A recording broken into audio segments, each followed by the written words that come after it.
పవిత్రాత్మనామమున మన ప్రభువగు యేసుక్రీస్తు కృప, సర్వేశ్వరుని ప్రేమ, పవిత్రాత్మ సహవాసము మీ అందరితో ఉండునుగాక. ప్రియ సహోదరి సహోదరులారా, ఆధ్యాత్మిక జీవితములో మరుముఖ్యముగా దేవుని ముందుకు వచ్చినప్పుడు మనకు కొన్ని సమస్యలు వస్తూ ఉంటాయి. ఆ సమస్యలు రెండు మాత్రమే చెప్తాను, చాలా ఉంటాయి కాబట్టి సమయం చూసుకుని అన్నీ చెప్పగలం, కానీ ఇప్పుడు వ్యవధి తక్కువ ఉంది కాబట్టి రెండు మాత్రమే. ఒకటి, మనము శోధింపబడుతూ ఉంటాం. శోధింపబడినప్పుడు, ఈ శోధన గురైనప్పుడు మనం పాపము చేసినట్టా కాదా? అయ్యా, నాకు ఎన్నో శోధనలు వస్తూ ఉంటాయి, ఈ శోధనలేమో నేను తట్టుకోలేకపోతున్నాను, అవి వస్తూ ఉంటాయి, నాకు తెలియకే వస్తూ ఉంటాయి. శోధింపబడతాం పాపమా? శోధింపబడినట్లయితే ఇంకా పాపము చేసినట్టేనా అని చెప్పేసి ఆ విధంగా ఒక ప్రశ్న. అట్లాగే నేను ఎన్నోసార్లు తీర్మానం చేసుకున్నాను, ఈ పాపము చేయకూడదు, ఈ విధంగా ఉండకూడదు, లేకపోతే ఇదిగో ఇటువంటి పొరపాటు చేయకూడదు అని చెప్పేసి దేవునికి ప్రమాణం చేశాను. అట్లాగే నాకు నేను ప్రమాణం చేసుకున్నాను. అయినా సరే పాపసంగం చేసిన మరుసటి రోజే లేకపోతే మరుక్షణమే అదే పాపం చేస్తూ ఉంటాను. ఎందుకని ఈ విధంగా? మరి నాలో ఆధ్యాత్మిక జీవితం పురోభివృద్ధి ఎక్కడ ఉంది? నిజంగా నాకు అవుతుందా అని చెప్పేసి ఒక అనుమానం. అనగా ఈ తపస్కాలంలో మనకు ఉండేటువంటి అనుమానాలు, అట్లాగే మామూలు జీవితం అనగా మామూలు కాలంలో కూడా వచ్చేటువంటి అనుమానాలు. ఈ విధమైన అనుమానాలు మనకు వచ్చినప్పుడు యేసుప్రభువే మన కొలమాను. యేసుప్రభు ఈనాటి సువిశేషములో శోధింపబడ్డాడు. ఆయన శోధన గురయ్యాడు. 3 రకాలుగా ఆయన శోధింపబడ్డాడు. కానీ ఆయన ఆ శోధనకు ఆయన లొంగిపోలేదు. కాబట్టి అక్కడ ఆయన నీతిమంతుడయ్యాడు, గొప్పవాడయ్యాడు. కాబట్టి శోధన గురి అవ్వటం అనేటువంటిది పాపము చేసినట్లు కాదు, శోధనకు లొంగిపోయి జీవించినప్పుడు అది పాపము చేసినట్లు. కాబట్టి ఒకటి మనకి క్లారిటీ వచ్చింది, లేకపోతే క్లియర్గా ఉంది. రెండవది, మనం ఎప్పుడైనా సరే అదే శోధన వస్తుంది, అదే పాపం చేస్తూ ఉంటాం. నా యొక్క ఆధ్యాత్మిక జీవితం ఇట్లా ఉంది కదా అని చెప్పేసి మనం ఒక్కొక్కసారి కొంతమంది అయితే దేవుని కడకు రారు. ఏముంది, దేవుని కడకు వెళ్తే ఆయన ముందు నాకు సిగ్గు వేస్తుంది. అట్లా అదే కాకుండా పాప సంఘటనకు వెళ్ళినప్పుడు కూడా గురువు దగ్గర చెప్పాలని సిగ్గు వేస్తుందని చెప్పేసి ఇటువంటివి కూడా ఉంటూ ఉంటాయి. క్రీస్తు భగవంతుడు ఆయన జీవించినంత కాలము శోధింపబడ్డాడు. ఆయన మానవుడు, అట్లాగే పరిపూర్ణ దేవుడు కాబట్టి శోధనకు గురి అవ్వకోకుండా ఆయన జయించగలిగాడు. మనం మానవులు మాత్రమే. మానవులుగా ఉన్న మనం దేవుని యొక్క సహాయముతో దాన్ని అధిగమించగలం. కాబట్టి జీవితాంతము ఈ విధంగానే ప్రభు ఏ విధముగా తను ఉన్న కాలంలో శోధింపబడ్డాడు, ఆయనలో ఉన్నటువంటి మహత్తర శక్తి మూలముగా దాన్ని ఆయన అధిగమించాడు. మనము కూడా అదే విధమైన శోధన, అదే పాపము చేస్తూ ఉన్నప్పుడు మనం బెంబేలు పడక్కర్లా. ఎందుకంటే అది వస్తూ ఉంటుంది, పోతూ ఉంటుంది. కానీ మనలో ఏదో ఒక సమయంలో ఒక అవగాహన వస్తూ ఉంటుంది. అట్లాగే దేవుని యొక్క సహాయం కోరుకోవాలని చెప్పేసి ఆ విధంగా వస్తూ ఉంటుంది. కాబట్టి ప్రభువు ఈ శోధనకు కానీ పాపానికి కానీ దూరంగా ఉండటానికి కానీ ఆయన ఎక్కువగా ప్రార్థించాడు. శోధన గురైన తర్వాత, లొంగిపోయిన తర్వాత ప్రార్థన చేసేదానికంటే శోధన గురవుతూ ఉన్నప్పుడు, అటువంటి పరిస్థితుల్లో వెళుతూ ఉన్నప్పుడే అప్పుడే మనం ప్రార్థించినట్లయితే వేరుగా ఉంటుందేమో. ఆ విధంగా ఆలోచిద్దాం. కాబట్టి ఈ పూజా బలి ప్రారంభంలోనే చేసినటువంటి పాపాలు ప్రభుని ముందు ఒప్పుకుంటూ క్షమించే దేవుడు కాబట్టి ఆ క్షమాపణ వేడుకొందము.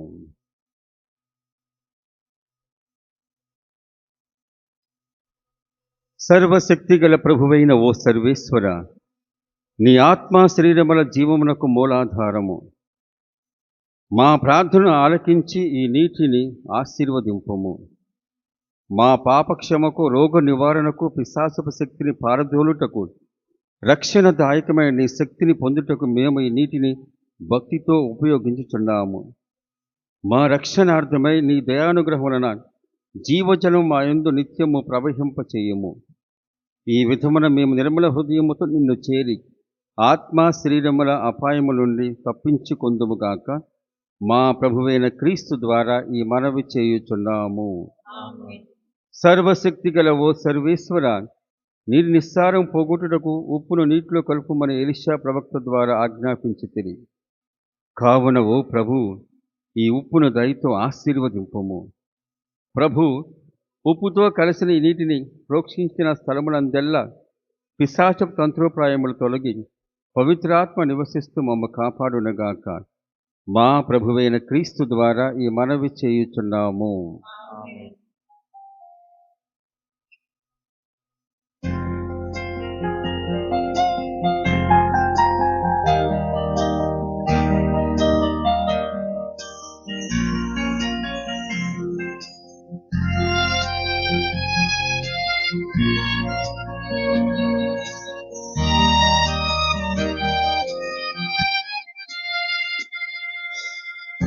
ఆకాశమందున్న ఆసీనుడా, నీ తట్టు కనులెత్తి చూశాను. నీ తట్టు కనులెత్తి చూశాను. ఆకాశమందున్న ఆసీనుడా, నీ తట్టు కనులెత్తి చూశాను. నేను నీ తట్టు కనులెత్తి చూశాను.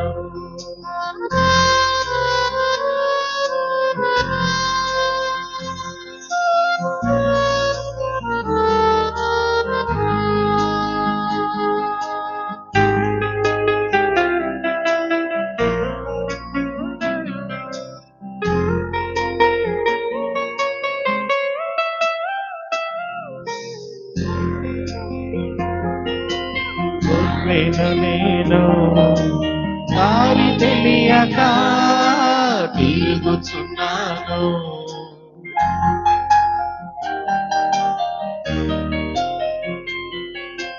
దారి తప్పిన గొర్రెను నేను, దారి తెలియక తిరుగుచున్నాను. కరుణించవా యేసు, కాపాడవా, నీ తట్టు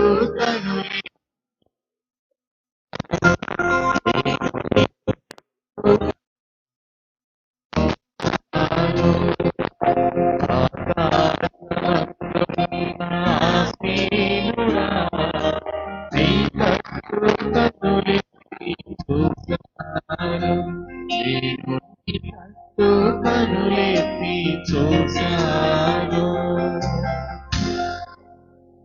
సర్వశక్తి గల సర్వేశ్వరుడు మనకు దయచూపి మన పాపమును మన్నించి మన నిత్య జీవితమునకు చేర్చునుగాక.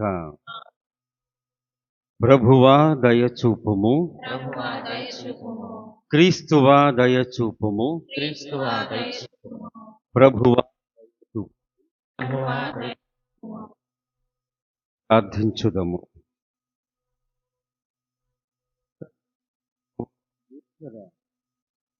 అనుగ్రహ కాలమైన పవిత్ర నియమములను శ్రద్ధతో పాటిస్తూ గుప్తమై ఉన్న దైవ సంపద విలువను మరింత గ్రహింపగలుగుదుముగాక. విశ్వసనీయమైన ప్రవర్తన కలిగి జీవిస్తూ తపకాలపు ప్రతిఫలములను సమృద్ధిగా పొందుదుముగాక.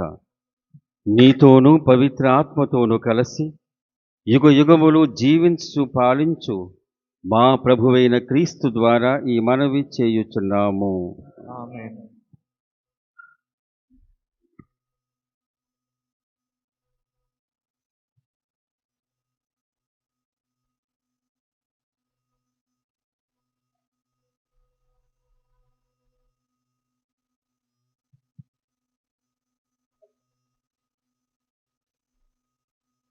ఆది తల్లిదండ్రులను సృజించుట, వారు పాపము కట్టుకొనుట. మొదటి పట్టణము ఆదికాండము 2వ అధ్యాయము 7 నుండి 9 వచనములు మరియు 3వ అధ్యాయము 1 నుండి 7 వచనములు. ఆదికాండము 2వ అధ్యాయము 7 నుండి 9 వచనములు మరియు 3 నుండి 7 వచనములు. ఆదిలో దేవుడైన యావే నేల మట్టిని కొంత తీసుకొని దాని నుండి మానవుని చేసెను. అతని ముక్కు రంధ్రములలో ప్రాణవాయువును ఊదెను.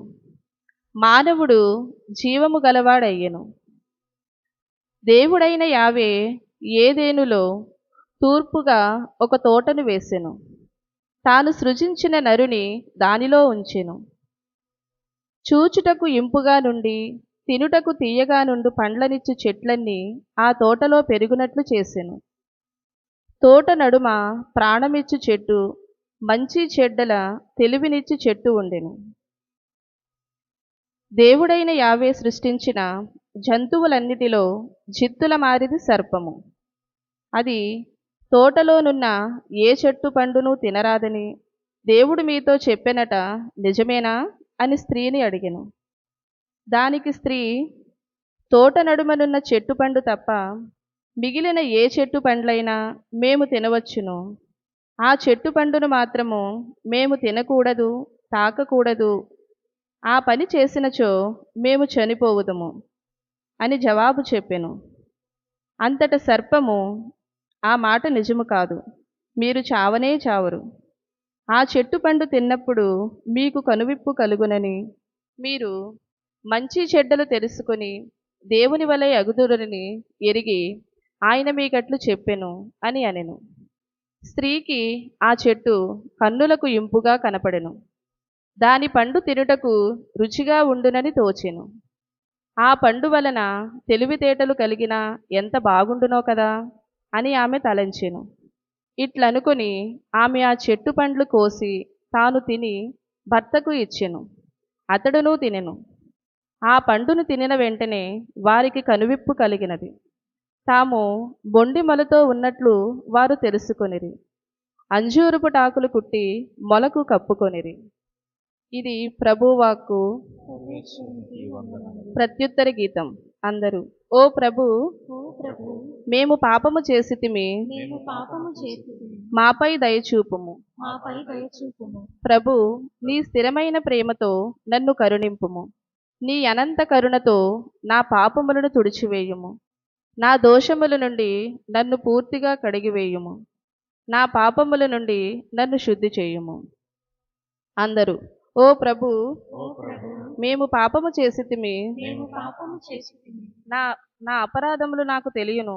నేనెల్లప్పుడూ నా తప్పులను జ్ఞప్తికి తెచ్చుకునే ఇందును. నీకే ద్రోహముగా నేను పాపము చేసి తిని, నీవు దుష్కార్యములను గణించు పనులను చేసి తిని. నీవు నాకు తీర్పు చెప్పుటకు న్యాయమే, నన్ను దోషిగా నిర్ణయించుట సబబే. అందరూ, ఓ ప్రభు, మేము పాపము చేసితిమి, మాపై దయచూపుము. దేవా, నాలో నిర్మల హృదయమును సృజింపుము. నూతనమును స్థిరమునైన మనస్సును నాలో నెలకొల్పుము. నన్ను నీ సన్నిధి నుండి గెంటివేయకుము. నీ పరిశుద్ధాత్మను నాలో నుండి తీసివేయకుము. అందరూ, ఓ ప్రభు, మేము పాపము చేసితిమి, మాపై దయచూపుము. నీ రక్షణ ఆనందమును నాకు మరలా దయచేయుము. విధేయాత్మకమైన హృదయమును నాకు ప్రసాదింపుము. ప్రభు, నీవు నా పెదవులను విప్పుము. నేను నీ స్తుతులను ఉగ్గడించెదను. అందరూ, ఓ ప్రభు, మేము పాపము చేసితిమి, మాపై దయచూపుము.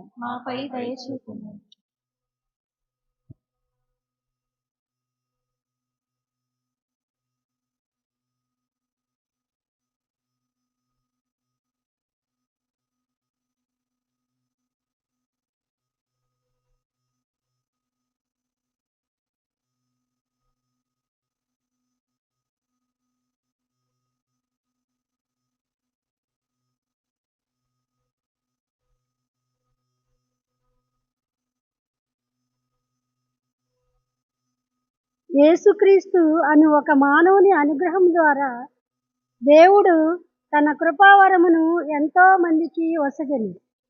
రెండవ పట్టణము, పునీత పౌలు రోమా పౌరులకు రాసిన లేఖ 5వ అధ్యాయము 12వ వచనం నుండి 19వ వచనం వరకు. పునీత పౌలు రోమా పౌరులకు రాసిన లేఖ 5వ అధ్యాయము 12వ వచనం నుండి 19వ వచనం వరకు. సోదరులారా, ఒక మనుషుని ద్వారా పాపము ఈ లోకమున ప్రవేశించినట్లుగా పాపము ద్వారా మరణము వచ్చును. దాని ఫలితముగా మానవ జాతి అంతటికి మరణము ప్రాప్తించెను. ఏలైనా మానవులందరూ పాపము కట్టుకొనిరి. ధర్మశాస్త్రము వసగబడక పూర్వమే ఈ లోకమున పాపము ఉండెను. కానీ ధర్మశాస్త్రము లేకపోవటచే అది పాపముగా పరిగణింపబడలేదు. కానీ ఆదాము కాలము నుండి మోషే కాలము వరకును మరణము మానవులందరినీ పాలించెను. ఆదాము చేసిన అతిక్రమము వలన అతని వలె పాపము చేయని వారిపై సహితము మృత్యువు తన ప్రభావము చూపెను. రానున్న వారికి ఆదాము ఒక చిహ్నమాయెను. కానీ దేవుని కృపావరము పాపము వంటిది కాదు. ఆ ఒక్క మానవుని పాపముచే చాలా మంది మరణించిరనుట నిజమే. కానీ దేవుని అనుగ్రహము అత్యధికము. యేసుక్రీస్తు అను ఒక మానవుని అనుగ్రహము ద్వారా దేవుడు తన కృపావరమును ఎంతో మందికి వసగెను. కానీ దేవుని కృపావరము ఆ ఒక్క మానవుని పాప ఫలితం వంటిది కాదు. ఆ ఒక్క పాపమునకై చెప్పబడిన తీర్పు దండనము తెచ్చినది. కానీ ఎన్నో పాపముల పిదప కృపావరము దేవుని నీతిని తెచ్చినది. ఆ ఒక్కని వలననే, ఆ ఒక్కని పాపం మూలముననే మృత్యు పాలన ప్రారంభమయ్యమనట నిజము. కానీ యేసుక్రీస్తు అను ఒక్క మనిషిని కృషి ఫలితము మరెంత గొప్పది. దేవుని విస్తారమైన అనుగ్రహమును, నీతియును, ఆయన కృపావరమును పొందువారు అందరూ క్రీస్తు ద్వారా జీవమునందు పాలింతురు. కనుక ఆ ఒక్కని పాపము అందరి శిక్షకు కారణమైనట్లు ఒక్కని నీతియుక్తమైన క్రియ అందరికి విముక్తిని ప్రసాదించి వారికి జీవమును అనుగ్రహించుచున్నది. ఆ ఒక్క మానవుని అవిధేయత ఫలితముగా అనేకులు పాపాత్ములుగా చేయబడినట్లే ఈ ఒక్క మానవుని విధేయత ఫలితముగా అనేకులు నీతిమంతులగుదురు. ఇది ప్రభువు వాక్కు. సర్వేశ్వరునికి వందనములు.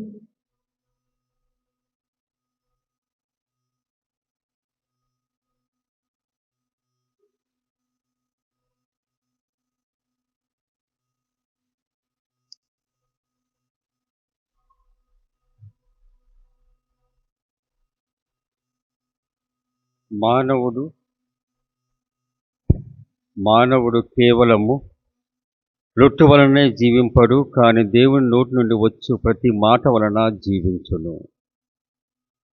ప్రభువు మీతో ఉండునుగాక. పునీత మత్తయి రాసిన శుభవార్తలోని భాగము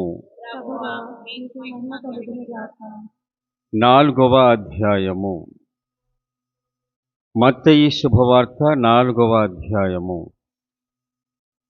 1వ వచనము నుండి 11వ వచనము వరకు. అకాలములో యేసు సైతానుచే శోధింపబడుటకై ఆత్మ వలన ఎడారికి కొనిపోబడెను. 40 రెయ్యింబవలు ఉపవాసములతో గడిపిన పిదప ఆయన ఆకలిగొనెను. అంతటా సైతాను ఆయన వద్దకు వచ్చి, నీవు దేవుని కుమారుడు అయినచో నీ రాళ్లను రొట్టెలుగా మారునట్లు ఆజ్ఞాపింపుము అనెను.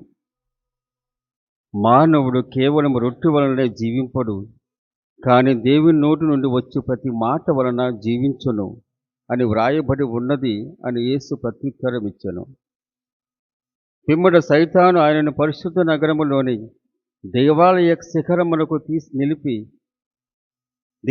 శిఖరమును నిలిపి నీవు దేవుని కుమారుడు అయినచో క్రిందికి దుముకుము, ఏలైనా ఇటు రాయబడి ఉన్నది, నిన్ను గూర్చి దేవుడు తన దూతలకు ఆజ్ఞ ఇచ్చును, నీ పాదమైనను రాతికి తగలకుండా నిన్ను వారు తమ చేతులతో ఎత్తి పట్టుకొందురు అనెను. అందుకు యేసు, ప్రభువైన నీ దేవుని నీవు శోధింపరాదు గదా అని పలికెను. తిరిగి సైతాను యేసును మిక్కిలి ఎత్తైన పర్వత శిఖరమునకు చేర్చి భూమి అందరి రాజ్యము అన్నింటినీ వాటి వైభవమును చూపి, నీవు సాష్టాంగపడి నన్ను ఆరాధించినలా నీకు ఈ సమస్తమును ఇచ్చేదను అనెను. సైతాను పొమ్ము, ప్రభువైన నీ దేవుని ఆరాధింపుము, ఆయనను మాత్రమే నీవు సేవింపుము అని వ్రాయబడి ఉన్నది అని యేసు పలికెను. అంతటా సైతాను వెడలిపోగా దేవదూతలు వచ్చి యేసుకు పరిచర్యలు చేసిరి. ఇది ప్రభు సువిశేషము.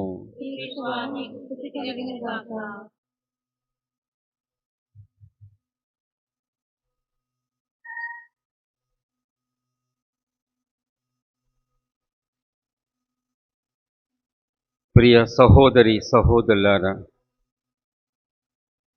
పూజ ప్రారంభములో చెప్పినట్లుగా శోధనలు, పదే పదే పాపములో పడిపోవుట, ఇవన్నీ మన జీవితంలో భాగాలుగా ఉంటూ ఉంటాయి. ఈ విధంగా ఉన్నటువంటి మన జీవితములో మన ఆధ్యాత్మిక జీవితము ఏ విధంగా ఉండాలి అని మనం ఒక్కొక్కసారి దాని గురించి ప్రణాళిక వేసుకున్నప్పుడు ఎప్పటికప్పుడు మనము వెనక్కే తగ్గిపోతూ ఉంటాం. దీని మూలముగా ఆధ్యాత్మికంగా మనం పెరుగుతున్నామా లేదా అనేటువంటి భావన, అట్లాగే ఈ లోక ఆశలు, శారీరక వాంఛలు, కోరికలు ఇవన్నీ ఏమవుతున్నాయి, ఎలా నియంత్రించాలని చెప్పేసి ఆ భావనతో ఉంటూ ఉంటాం. ఈ విధంగా ఉండేటువంటి దాంట్లో, ఈ విధంగా ఆలోచించేటువంటి సమయంలో మనము దేని గురించి బెంబేలు పడక్కర్లా. ఎందుకంటే మన వలె ఈ లోకములో జన్మించి, మన వలె శోధన గురయ్యి, ఆ తర్వాత పాపాన్ని జయించినటువంటి క్రీస్తు భగవంతుడు మన కోసమై ప్రార్థిస్తూ ఉంటాడు. దీన్ని మనం చూస్తూ ఉన్నాం. మన దేవుడు మన కోసమై మనల్ని అర్థము చేసుకుంటూ, మన పాపాల చిట్టాను ఆయన ఏమి ఆ విధముగా చేయటము లేదు, లేకపోతే మెయింటైన్ చేయటము లేదు. ఆ తర్వాత మనం ఏ విధంగా ఉన్నామని చెప్పేసి ఆ భావంతో ఉండటం లేదు. ఆయన వేరుగా ఉంటూ ఉంటాడు. కాబట్టి ఈ విధమైన భావాలతో మనము ఈ తపస్కాలంలో చేసేటువంటి ప్రతి పని దేవునికి ఆమోదయోగ్యం అవ్వాలి. అట్లాగే మనకు కూడా మనస్తృప్తి ఉండాలి.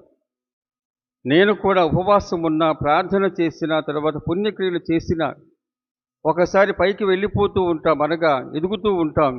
ఒకేసారి ఒక చిన్న బలహీనత మూలముగా, చిన్న పొరపాటు మూలముగా అంతా అయిపోయిందని చెప్పేసి అనుకుంటూ ఉంటాం.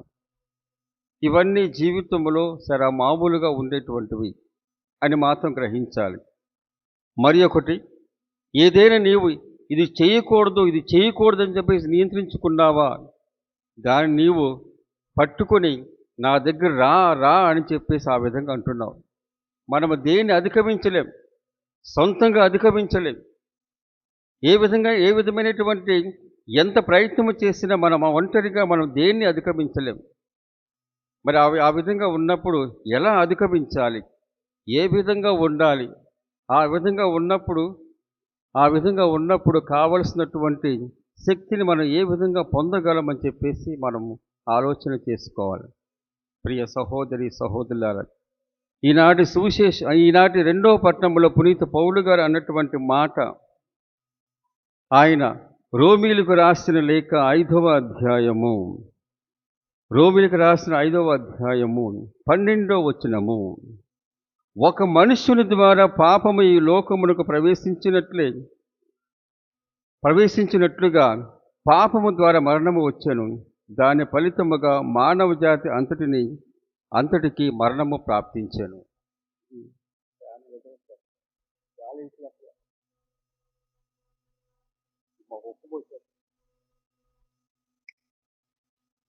ఒక మనుష్యుని ద్వారా పాపము ఈ లోకను ప్రవేశించినట్లుగా పాపము ద్వారా మరణము వచ్చెను.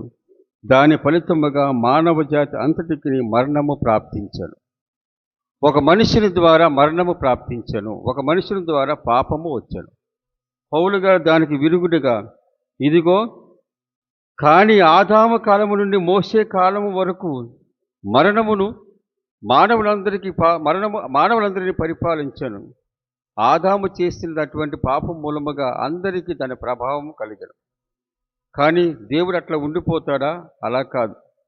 యేసుక్రీస్తు అనే ఒక మానవుని అనుగ్రహించడం ద్వారా దేవుడు తన కృపావరమును ఎంతో మందికి వసగెను. ఆ ఆదాము మూలముగా పాపము సోకినది. మరి ఒక ఆదాము అనగా నూతన ఆదాము మూలముగా ఆ పాపానికి కావలసిన విరుగుడు వచ్చింది అని చెప్పేసి. కాబట్టి ఆ విధంగా ఆదామును యేసు ప్రభుని ఒక చోట పెట్టేసి, ఇదిగో ఈయన మూలంగా పాపము, ఈయన మూలముగా కావలసిన వరప్రసాదము, కృపావరము అని చెప్పేసి వస్తూ ఉంటుంది. కాబట్టి మనకు ఏదైనా సరే ఒకటి జోడుగా ఉండాలి, అట్లాగే వ్యతిరేకంగా ఉండాలి.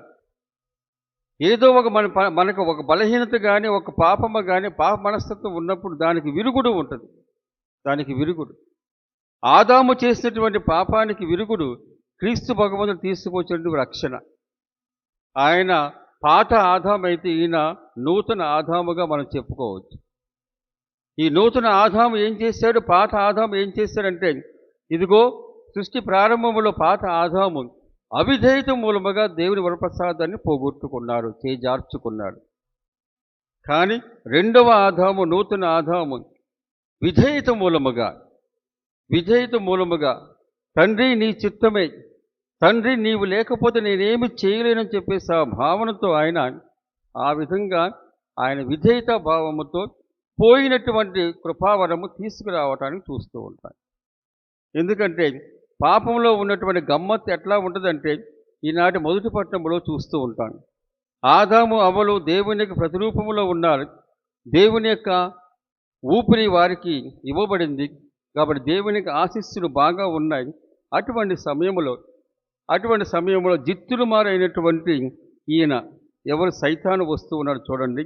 3వ అధ్యాయం ఎవరైనా చదవండి.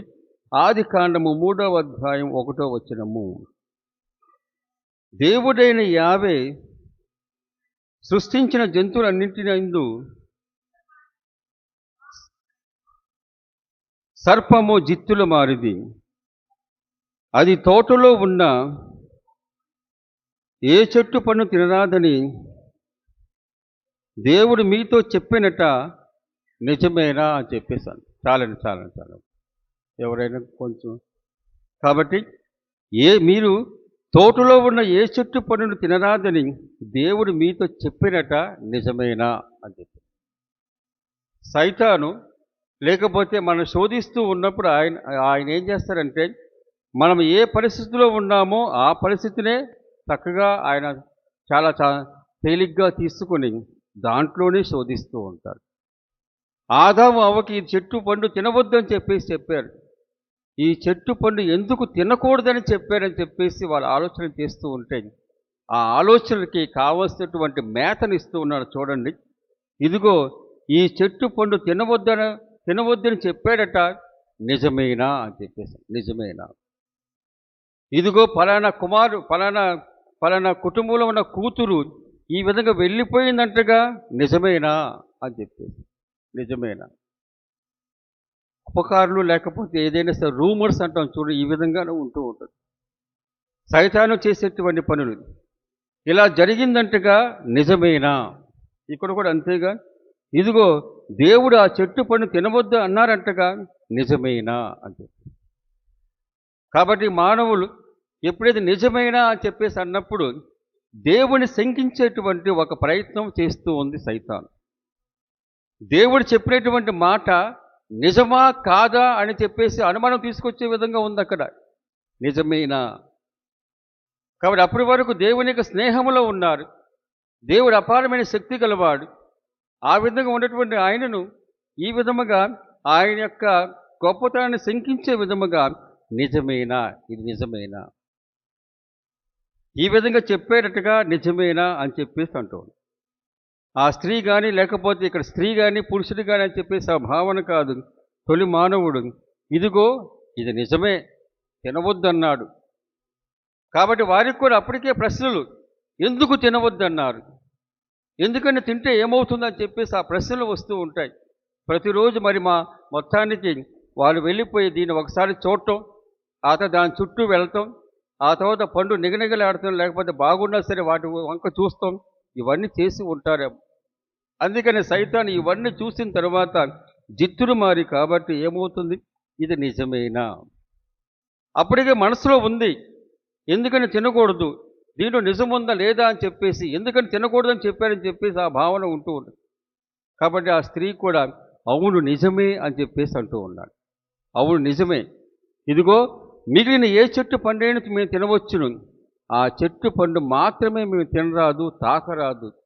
ఆ పని చేసినచో మేము చనిపోవదుము అని దేవుడు చెప్పాను. దేవుని యొక్క మాట.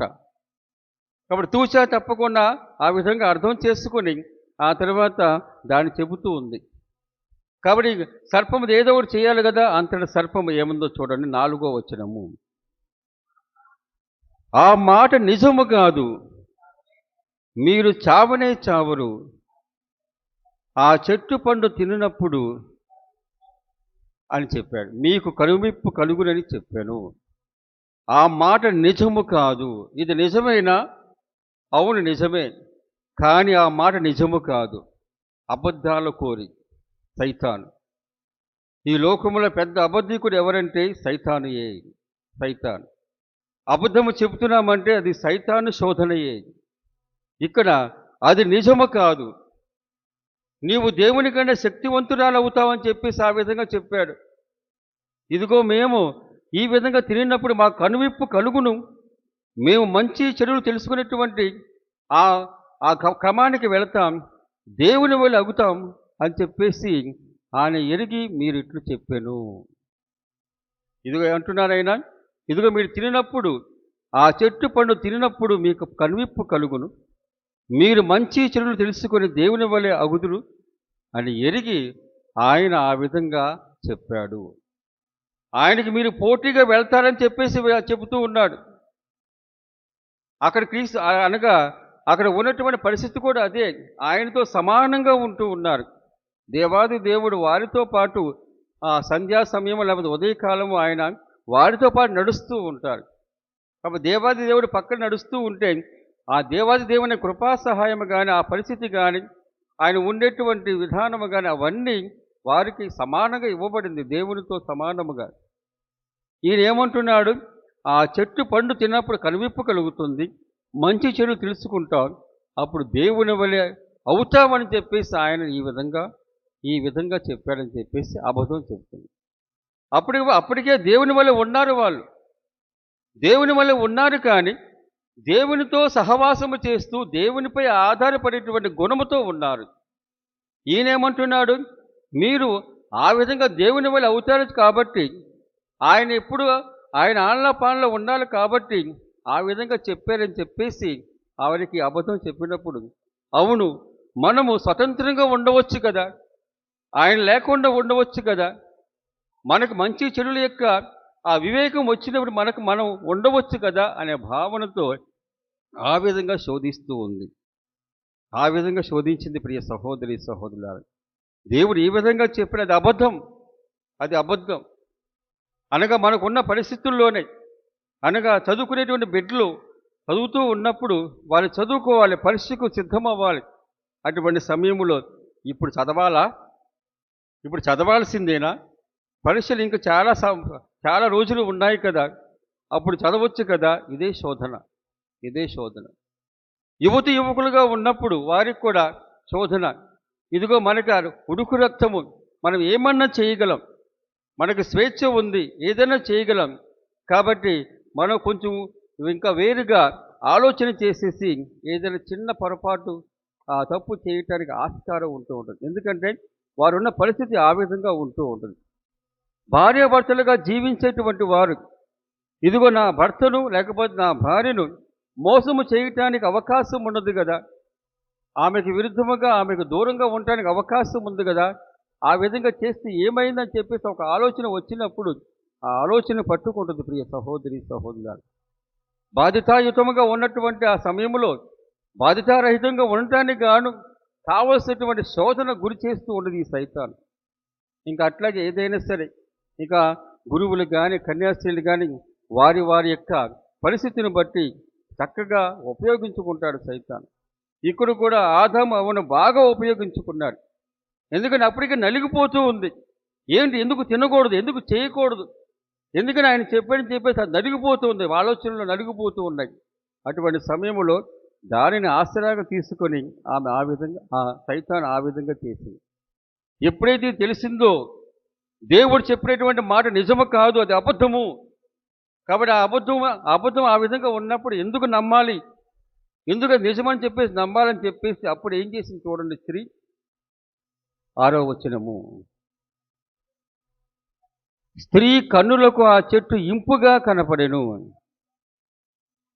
దాని పండు తినుటకు రుచిగా ఉండునని తోచెను. ఆ పండు వలన తెలివితేటలు కలిగిన ఆమె తలస్తోంది. ఎప్పుడైతే ఈ శోధన గురి అయిందో, నిజమైనా అవును నిజమే, ఈ విధంగా చెప్పారు కాబట్టి మేము వెళ్ళటం లేదు, ఆయన చెప్పింది శుద్ధ తప్పు, అబద్ధం. అబద్ధం అనేటువంటిది అయిపోయింది కాబట్టి అప్పుడు ఆమెకు ఎట్లా ఉంది, కన్నులకు కానీ నాలుగు కానీ ఇంపుగా అటాక రుచిగా కనపడుతుంది. స్త్రీ కన్నులకు ఆ చెట్టు ఇంపుగా కనబడెను, దాని పండు తినుటకు రుచిగా ఉందని తోచెను. అట్లాగే తెలివితేటలు వచ్చినని చెప్పేసి ఆ జీవితం బాగుండు అని చెప్పేసి తలస్తూ కోసి తిని ఆ తర్వాత తన భర్తకు ఇవ్వటం చూస్తూ ఉన్న ప్రియ సహోదరి సహోదరులు. కాబట్టి శోధన అనేటువంటిది అవి ఎక్కడి నుంచో రావు, మనం ఉన్న పరిస్థితిని బట్టి వస్తూ ఉంటాయి. మనకి ఏదైతే ఆలోచన దేవునికి విరుద్ధముగా, దేవునిపై ఆధారపడుకోకుండా ఏదైనా అవిధేయతగా ఉండాలని చెప్పేసి ఆ భావన ఉన్నప్పుడు దాన్ని ఆశ్రయంగా తీసుకుంటూ ఉంటుంది. ఎందుకని యువకులు కానీ ఎప్పుడైతే దేవునికి దూరంగా ఉంటూ ఉంటారో, ఎందుకని బానిసలు అవుతూ ఉంటారు. వారికి ఉన్నటువంటి ఆ శోధన అటువంటిది. ఏదో ఒకటి మనము చెయ్యాలి, లోకానికి మన గురించి తెలియాలి, లేకపోతే లోకానికి మనం ఏంటో వారికి నిరూపించాలని చెప్పేసి ఆ భావన ఉంటూ ఉంటుంది. ఒక్కొక్కసారి వారికి సరైనటువంటి పద్ధతిలో వారిని క్రమపరచకపోతే వేరుగా ఉంటూ ఉంటారు. అటువంటి సమయంలో ఏమవుతుంది, ఈ సైతాను శోధిస్తూ ఉంటుంది ప్రియ సహోదరి సహోదరులు. కాబట్టి శోధనలు ఎక్కడి నుంచో రావు, గబుక్కుని ఏదో ఒక ఉరుములాగా లేకపోతే పిడుగులాగా పడిపోదు. మనం ఉన్న పరిస్థితినే చక్కగా రముసుగా అట్లాగే ఆస్తిలాగా తీసుకుంటూ సైతాను చెబుతూ ఉంటుంది, సైతాను ఇస్తూ ఉంటుంది. ఇటువంటిదే మన క్రీస్తు భగవంతుని యొక్క జీవితంలో కూడా చూస్తూ ఉన్నాం. మత్తయి శుభవార్త 4వ అధ్యాయము, మత్తయి శుభవార్త 4వ అధ్యాయము 1వ వచనము. అంతటా యేసు సైతానుచే శోధింపబడుటకై ఆత్మ మన ఎడారికి కొనుపోబడెను. 40 రెయ్యింబవలు ఉపవాసముతో గడిపిన పిదప ఆయన ఆకలి కొనను. చాలను. కాబట్టి ఇదే ఆత్మ జ్ఞానస్నానం తీసుకున్నప్పుడు కూడా వచ్చింది. ఇదిగో ఈయన నా కుమారుడు, ఈయన యందు నేను ఆనందిస్తున్నానని చెప్పేసి ప్రకటించింది. ఆత్మ పావు రూపంలో రావటం చూస్తూ ఉన్నాం. అదే ఆత్మ తరువాత సైతానుచే శోధింపబడుటకై ఎడారికి తీసుకువెళ్ళింది ప్రియ సహోదరి సహోదరులారు. ఎడారి అనగానే అక్కడ వెళ్ళిపోయిన తర్వాత ఆయన 40 రెయ్యింబవలు ఉపవాసములతో గడిపెను. 40 రెయ్యింబవలు ఉపవాసముతో గడిపినప్పుడు ఆయనకి ఏమవుతుంది, ఆకలి వస్తుంది, ఆకలి అవుతుంది.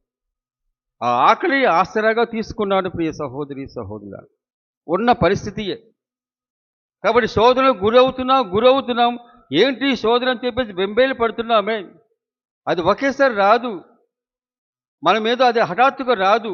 మనం రోజు చేసే ఆలోచనలకు పడుతూ ఉన్నప్పుడు అప్పుడు వస్తూ ఉంటుంది. ఆ ఆలోచనల నుంచి వస్తూ ఉంటుంది. మంచిదైతే మంచి ఆలోచన వస్తుంది, చెడైతే చెడు ఆలోచన వస్తూ ఉంటుంది. కాబట్టి అది మనకి వేరుగా ఏదో అది ఒక పరదేశిగా రాదు ప్రియ సహోదరి సహోదరులని. మన ఆలోచన వరుసలో, పద్ధతిలో, మన ఆలోచించే విధానములో వస్తూ ఉంటుంది. ఇక్కడ కూడా క్రీస్తు భగవంతుడు ఆ విధంగా ఉపవాసము చేసినప్పుడు ఆయన ఆకలి కొన్నాడు. కాబట్టి ఆయనకు ఆకలి వేస్తూ ఉంటుంది. అప్పుడు సైతాను యేసు ప్రభు దగ్గరికి వచ్చి ఈ విధంగా అంటుంది చూడండి. అంతట సైతాను ఆయన వద్దకు వచ్చి ఏమంటుంది, నీవు దేవుని కుమారుడవైనచో ఈ రాళ్ళు రొట్టెలుగా మారినట్లు ఆనతిమ్ము అని చెప్పేసి అన్నాడు. ఆనతిమ్ము. 5,000 మందికి ఆహారం ఇవ్వటానికి గాను అక్కడ ఉన్నటువంటి ప్రాంతము రాళ్ల ప్రాంతము, ప్రియ సహోదరి సహోదరు, కొండ ప్రాంతం. ఎందుకంటే ఆయన కొండపై ప్రసంగం చేసినా లేకపోతే ఎత్తైనటువంటి ప్రదేశంలో ఉండి ప్రసంగం చేసేవాడు. కాబట్టి ఆ ప్రాంతము కూడా రాళ్ళు రప్పలతో ఉండేటువంటి ప్రాంతము. కాబట్టి ఆ సమయంలో యేసు ప్రభు 4,000 మందికి ఆహారం ఇచ్చినా, 5,000 మందికి ఆహారం ఇచ్చినా సైతాను శోధించి ఉంటుంది. అంతెందుకు, ఇంతమంది ఉన్నారు కదా, ఇంతమంది ముందు మీరు వాళ్ళు చూస్తూ ఉండగా ఇదిగో రాళ్ళను రొట్టెలుగా మార్చినట్లయితే నిన్ను అంగీకరిస్తారు కదా, ఒక రాజుకు అంగీకరిస్తారు కదా, నిన్ను అనుసరిస్తారు కదా అని చెప్పేసి ఆ శోధన. అందుకని నీవు దేవుని కుమారుడవైనచో ఈ రాళ్ళను రొట్టెలుగా మారినట్లు ఆనతిమ్ముము. నీవు దేవుని కుమారుడు వంటగా నిజమేనా? అట్లయితే నీవు దేవుని కుమారుడవైనచో ఈ రాళ్ళను రొట్టెలుగా మారినట్టు ఆనతిమ్ము. ఈ శోధన ఆయనకు ఆకలిగా ఉన్నప్పుడు కాదు, ఆయన తన యొక్క రాజ్యాన్ని సువార్త సేవను ప్రారంభించినప్పుడు, లేకపోతే ఆయన చేస్తూ ఉన్నప్పుడు ఆయనకు వచ్చినటువంటి గొప్ప శోధన, నేనేమి చేయాలి? ఈ విధంగా నేను రాళ్ళను రొట్టెలుగా మార్చినట్లయితే ఇదిగో నా శక్తి ప్రదర్శింపబడుతూ ఉంటుంది, అందరికి ఇవ్వబడుతూ, అందరూ చూస్తూ ఉంటారు. అప్పుడు నన్ను మెస్సయ్యగాను లేకపోతే ఒక చక్రవర్తిగాను రాజుగాను నన్ను గణిస్తారు. ఆ విధంగా ఆయన ఆలోచన చేయటానికి కూడా ఆస్కారం ఉంది. కానీ ఆ విధంగా ఆయన చేయలే. మానవుని సహాయముతో, అట్లాగే దేవునిపై అపారమైన నమ్మకముతో అద్భుతాన్ని చేశాడు. ప్రియ సహోదరి సహోదరులారా, అద్భుతాన్ని చేశాడు. అందుకే 5,000 మంది రొట్టెలు పంచడానికి గాను ఆయన మానవుని సహాయము తీసుకున్నాడు. మానవునికి సహాయము తీసుకుంటూ దేవునికి వందన సమర్పణ చేశాడు. తండ్రి, నీవు లేకపోతే ఇది జరగదు, నా ప్రదర్శన ద్వారా, నా ఈ తెలివితేటలు లేకపోతే నాకున్న శక్తి ద్వారా ఈ విధంగా చేయవచ్చు, కానీ ఆ విధంగా చేయటానికి నాకు లేదు. ఆది తల్లిదండ్రులు చేసిన విధముగా నేను చేయటానికి నేను పూనుకోవలేదు. కానీ నేను ఇదిగో తండ్రి, నీకు కృతజ్ఞతావందనములు, నాకు ఇటువంటి అవకాశం ఇచ్చినందుకు, కానీ నీ మహిమ కోసమే నేను చేస్తాను అని చెప్పేసి ఆయన ఆ విధముగా దేవుడికి వందన సమర్పణ చేసి ఆ రాళ్ళను రొట్టెలుగా మార్చుకోకుండా ఉన్నటువంటి రొట్టెలను మాత్రమే అది అధికమయ్యే విధముగా ప్రార్థించగలిగాడు. ప్రియ సహోదరి సహోదరులారా, అందుకని క్రీస్తు భగవంతుడు అంటూ ఉన్నాడు, ఇదిగో నువ్వు వినలేదా? ఏ విధంగా రాయబడి ఉంది? మానవుడు కేవలం రొట్టె వలన జీవింపడు, దేవుని నుండి వచ్చు ప్రతి మాట వలన జీవించును. శరీరముతో జీవించేటువంటి విధానం మనకు ఉంది, అట్లాగే దేవునిపై ఆధారపడేటువంటి జీవితము కూడా మనకు ఉంది.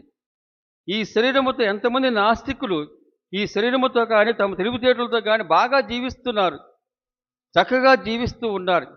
కానీ చివరన ఏమవుతుందో మనకు తెలియదు. కానీ మనము ఈ ఆధ్యాత్మిక జీవితంలో మనకు ఉండేటువంటి అవకాశము దేవునిపై ఆధారపడేటువంటి గుణం అలవర్చుకోవటం, విధేయత ద్వారా మనము ఇంకా మరింతగా మనకు కావాల్సినటువంటి శక్తిని పొందగలము. ఆ శక్తిని పొందగలిగాడు. అందుకనే ఇదిగో నువ్వు వినలేదా? మానవుడు కేవలం రొట్టె వలన జీవింపడు, దేవుని నోటి నుండి వచ్చు ప్రతి మాట వలన జీవించును. ఎడారిలో వారందరూ రోజు మన్నా అయినా రోజు ఈ విధంగానే తినాలా? ఏ ఉప్పు కారం లేదు, అట్లాగే నాన్ వెజ్ లాంటివి లేవు. ఈ విధంగా వారు గొనుగుతూ ఉంటే ఆ సమయంలో చెప్పినటువంటి మాట, దేవుని నోటి నుండి వచ్చేట ప్రతి మాట వలన జీవించును. నా తండ్రి చిత్తగించాడు, ఈ 5,000 మందికి ఆహారం ఇవ్వటానికి గాను రాళ్ళను రొట్టెలుగా మార్చమని ఆయన చిత్తగించలా. ఇదిగో ఆయన ఏ విధముగా చిత్తగించాడు ఆ విధంగా చేస్తానని చెప్పేసి ఆయన ఆ గొప్ప అద్భుతాన్ని చేశాడు. అది ఇక్కడ సైతాను శోధిస్తూ ఉంది. నువ్వు చేసినట్లయితే బాగుంటుంది కదా, పేరు వస్తుంది కదా అని చెప్పేసి ఆ భావన చూపిస్తూ ఉన్నాడు. 2వ శోధన 5వ వచనము. పిమ్మట సైతాను ఆయనను పరిశుద్ధ నగరములోని దేవాలయ శిఖరము నిలిపి, నీవు దేవుని కుమారుడవైనచో క్రిందికి దుముకుము అని చెప్పేసి అన్నాడు. సైతాను కూడా దానికి కూడా ఈ పరిశుద్ధ గ్రంథం జ్ఞానం బాగా ఉన్నట్లుంది. అంటున్నాడు, ఏలైనా ఇటు రాయబడి ఉన్నది, నిన్ను గూర్చి దేవుడు తన దూతలకు ఆజ్ఞ ఇచ్చును, నీ పాదమైన రాతి తగలకుండా నిన్ను వారు తమ చేతులతో ఎత్తి పట్టుకొందురు అని చెప్పేసి భరోసా ఇస్తున్నాడు. యేసుప్రభు అక్కడ అన్నాడు కదా, ఇదిగో ఇలా రాయబడి ఉందిగా అని చెప్పేసి.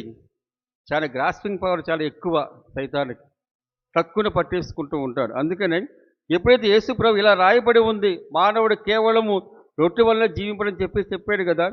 కాబట్టి రెండవ శోధనగా నీవు దేవుని కుమారుడవైనచో క్రిందికి దుముకుము, ఏలైనా పరిశుద్ధ గ్రంథంలో ఈ విధంగా రాయబడిందని చెప్పేసి వెంటనే ఆయన కావలసిన విధంగా చెబుతూ ఉన్నాడు. కావలసిన విధముగా యేసు ప్రభుని ఎన్నోసార్లు పర్వత శిఖరం తీసుకువెళ్ళి పడేయటానికి చూశారు. వాక్యం చెబుతూ ఉంది, ఆయన అవేమీ పట్టించుకోకుండా నెమ్మదిగా వారి మధ్య నుంచే ఆయన నడిచిపోవటం చూస్తూ ఉంది. కాబట్టి రెచ్చగొట్టవల అట్లాగే ఈ విధంగా తండ్రి నేను ఈ విధంగా వారు నన్ను చంపడానికి చూస్తూ ఉన్నారు, తోస్తానికి చూస్తూ ఉన్నారు, నన్ను రక్షించని చెప్పేసి వారి చేతిలోకి ఆయన అప్పగించుకోకుండా వారి మధ్య ఆయన నడిచి వెళ్ళిపోవటం చూస్తూ ఉంది. కాబట్టి యేసుప్రభు ఎన్నోసార్లు ఇటువంటి శోధన గురి అయ్యాడు. 2-3 సార్లు ఆయనను ఎత్తైన పర్వతము లేక ఎత్తైన ప్రాంతము తీసుకువెళ్ళిపోయి కిందకు దోసేయటానికి చూశారు. కానీ అటువంటి సమయంలో ప్రభు దాన్ని ఆ విధంగా ప్రదర్శించలా. ప్రభువు అంటున్నాడు, ప్రభువైన నీ దేవుని శోధింపరాదు అని లేఖనం ఉంది కదా. ఎలా శోధిస్తూ ఉంటావు? నీవు ఆదాము అవ్వను శోధించినట్టుగా నన్ను శోధించలేవు, వారిని బాగా శోధించావు కానీ నన్ను మాత్రం శోధించలేవు అని చెప్పేసి ఒక మాట. అదే విధముగా ఆదాము అవ్వలు దేవుని యొక్క సహవాసంలో ఉన్నప్పటికీ తమ సొంత శక్తిపై వారు ఆధారపడటానికి ఆ విధంగా నిలబడటానికి గాను వారు ఏం చేశారు, ఆ విధంగా దేవునికి దూరంగా వెళ్ళిపోవటానికి కానీ దానికి గాను వారు అవిధేయత చూపించారని చెప్పేసి అంటూ ఉన్నారు. కాబట్టి ఇక్కడ కూడా ఇదిగో యేసు ప్రభు ఆ విధంగా చేయకోకుండా ఆయన వారి మధ్య ఆయన నడిచి వెళ్ళిపోవటం చూస్తూ ఉన్నాం. ఇది యేసు ప్రభు ఎంచుకున్నటువంటి మార్గము. శోధన గురైనప్పుడే మనము ఆ శోధన గురవుతూ ఉన్న సమయంలోనే మనము దేవుని ప్రార్థించగలగాలి, దేవుని యొక్క లేఖనము లేకపోతే దేవుని యొక్క వాక్య బలమును పొందగలగాలి. అంటే దానికంటే ముందుగా ఇది పరలోక చెప్పినట్లుగా అయ్యా నన్ను ఈ శోధన గురి కాకుండా చేయని అని చెప్పేసి అంటూ ఉంటాం. ప్రార్థన, ఈ ప్రార్థన అనేటువంటిది ఎప్పుడైనా సరే శోధన గురి అవ్వకుండా చూసుకోవాలి. ఒకసారి శోధింపబడ్డామా మనకి వెళ్ళిపోతూ ఉంటుంది. ఎన్నో తలంపులు వస్తూ ఉంటాయి, ఎన్నెన్నో ఆలోచనలు వస్తూ ఉంటాయి, చెడు ఆలోచనలు వస్తూ ఉంటాయి. మనం ఏం చేస్తూ ఉంటాం, ఇది బాగుంది కదా, ఇట్లా అయితే బాగుంటుంది, ఏమైందిలే అని చెప్పేసి సైతాను వస్తూ ఉంటుంది. అట్లాగే మనం కూడా అనుకుంటూ ఉంటాం. ఆ తర్వాత దానిలోకి వెళ్ళిపోతూ ఉంటాం. వద్దు అనుకుంటూ ఉంటాం, కానీ అట్లాగే వెళ్ళిపోతూ ఉంటాం. ఎంతమంది యూట్యూబ్లో షార్ట్స్ చూస్తూ ఉంటాం, నాతో సహా. ఒకసారి ఒకటి చూసామా 2, 3, 4, ఒకసారి 10,000 లేకపోతే 20,000 వెళ్ళిపోతూ ఉంటాం. టక గంట 2 గంటలు వెళ్ళిపోతూ. అలా ఉండకూడదు, అలా చేయకూడదు. నా కళ్ళకు కావాల్సినటువంటి హాని కలుగుతూ ఉంది, టైం వేస్ట్ అవుతూ ఉంది. ఈ సమయంలో నేను వేరే పని చేయవచ్చు కదా అని చెప్పేసి ఆ భావన ఉంటుంది కదా. అయినా సరే టక వెళ్ళిపోతూ ఉంటాయి. ఒకటి మించింది ఇంకొకటి, ఇంకేమన్నా వస్తుందామా, ఇంకేమన్నా ఇంట్రెస్టింగ్ ఉండదా అని చెప్పేసి ఆ విధమైన భావన. చిన్నపిల్లల దగ్గర నుంచి ఇంకా సీనియర్ సిటిజన్స్ వరకు ఎవరైనా సరే ఇట్లాగే ఉంటూ ఉంటారు. ప్రతి ఒక్కరం దీంట్లో వెళ్ళిపోయాం. ఈ సెల్ ఫోన్ కూడా ఒక్కొక్కసారి జేబులో కనపడకపోయినా, పక్కన కనపడకపోయినా అయ్యో ఎక్కడా అని చెప్పేసి బెంబేలు పడిపోతూ ఉంటాను. ఒక క్షణం లేకపోతే కొన్ని క్షణాలు అది కనపడకపోతే నా జీవితం అయిపోయింది కదా అని చెప్పేసి భావన. ఇవన్నీ కలుగుతూ ఉంటాయి. కాబట్టి ఇవన్నీ మన అనగా మనం ఉన్న పరిస్థితుల్లో సైతాను ఇచ్చేటువంటి శోధనలు. అయితేలే ఏమైందిలే, అయితే జరిగిపోతూ ఉంటుంది, ఇంకా టైం ఉంది కదా, ఏముంది, ఈ విధంగా నువ్వు చేసినట్లయితే నీకు జ్ఞానం పెరుగుతూ ఉంటుంది. అట్లాగే లోకం నీకు తెలుస్తూ ఉంటుంది. ఈ ఫోన్ ద్వారా మనకు ప్రపంచమంతా గ్లోబల్ విలేజ్ అయిపోయింది, ఒక పల్లెటూరు అయిపోయింది. కాబట్టి ఏముందిలే అని చెప్పేసి ఇది దేవుడిచ్చిన జ్ఞానముతో కనిపెట్టిన పరికరం, దేవుడిచ్చిన జ్ఞానముతో చేసినటువంటి దానిని ఉపయోగించుకోవచ్చు కదా. ఇవన్నీ శోధనలు ప్రియ సహోదరి సహోదరులారా. కాబట్టి యేసు ప్రభునే శోధించినప్పుడు మనల్ని ఎంత శోధిస్తూ ఉంటుంది ప్రియ సహోదరి సహోదరుల. కాబట్టి ఈ విధంగా శోధింపబడినప్పుడు మనము క్రీస్తు ప్రభువు మన పక్షాన ఉన్నాడని చెప్పేసి మనం తెలుసుకోవాలి ప్రియ సహోదరి సహోదరులారా. మూడవది, తిరిగి సైతాను యేసును మిక్కిలి ఎత్తిన పర్వత శిఖరమునకు చేర్చి భూమి యందరి రాజ్యం అన్నిటినీ వాటి వైభవమును చూపి నీవు సాష్టాంగపడి నన్ను ఆరాధించినట్లా నీకు ఈ సమస్తమును ఇచ్చెదను. సమస్తమును ఇచ్చెదను.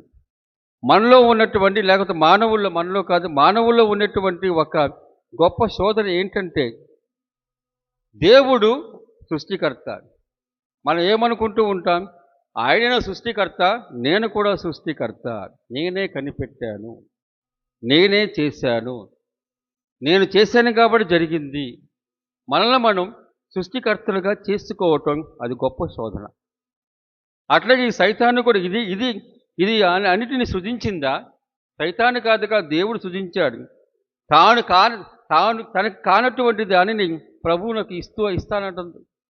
మొత్తాన్ని రాజ్యాలని కానీ దాని వైభవాన్ని కానీ చూపి నీవు సాష్టాంగపడి నన్ను ఆరాధించినట్లా నీకు ఈ సమస్తమును ఇచ్చేదను. దాంది కాదుగా, సైతాను సృజించలేదు కదా, సృష్టికర్త దేవుడు. కాబట్టి ఆ పెద్ద అబద్ధం చెప్పేటువంటి ఆ సైతాను ఏమంటుంది, ఇదిగో ఈ మొత్తం నాదే, నీవు గనక నా మాట విన్నట్లయితే ఈ మొత్తం నీకు ఇచ్చేస్తానని చెప్పేసి దేవుని కుమారుని శోధిస్తూ ఉంది. దేవుని కుమారుడు. ఇక మనమెంత? ఇదిగో సైతాను అంటూ ఉంటుంది, ఇవన్నీ చెయ్యి, ఈ విధంగా ఉండు, మొత్తం నీకే అవుతూ ఉంటుంది. ఎన్నిసార్లు షార్ట్కట్లో సంపాదించాలన్నా, షార్ట్కట్లో ఏదైనా సరే పరీక్షకు వెళ్ళి ఆ తర్వాత ఉత్తీర్ణత కావాలన్నా షార్ట్కట్స్ ఉంటూ ఉంటాయి. ఏమైంది, చెయ్యి, వైభవం వస్తుంది కదా, ప్రయత్నం చేసిన తర్వాత నీకు కావాల్సిన వస్తుందని చెప్పేసి ఆ విధంగా శోధిస్తూ ఉంటుంది. ఇక్కడ కూడా క్రీస్తు భగవంతుని నీవు నన్ను ఆరాధించినట్లా నీకు సమస్తాన్ని ఇచ్చేస్తాడు. సమస్తాన్ని తనకు సొంతమైనది కాకుండా ఉండేటువంటి దానిని మనం సొంతంగా చేసుకొని నీకు ఇచ్చేస్తాడని చెప్పేసి ఆ భావన.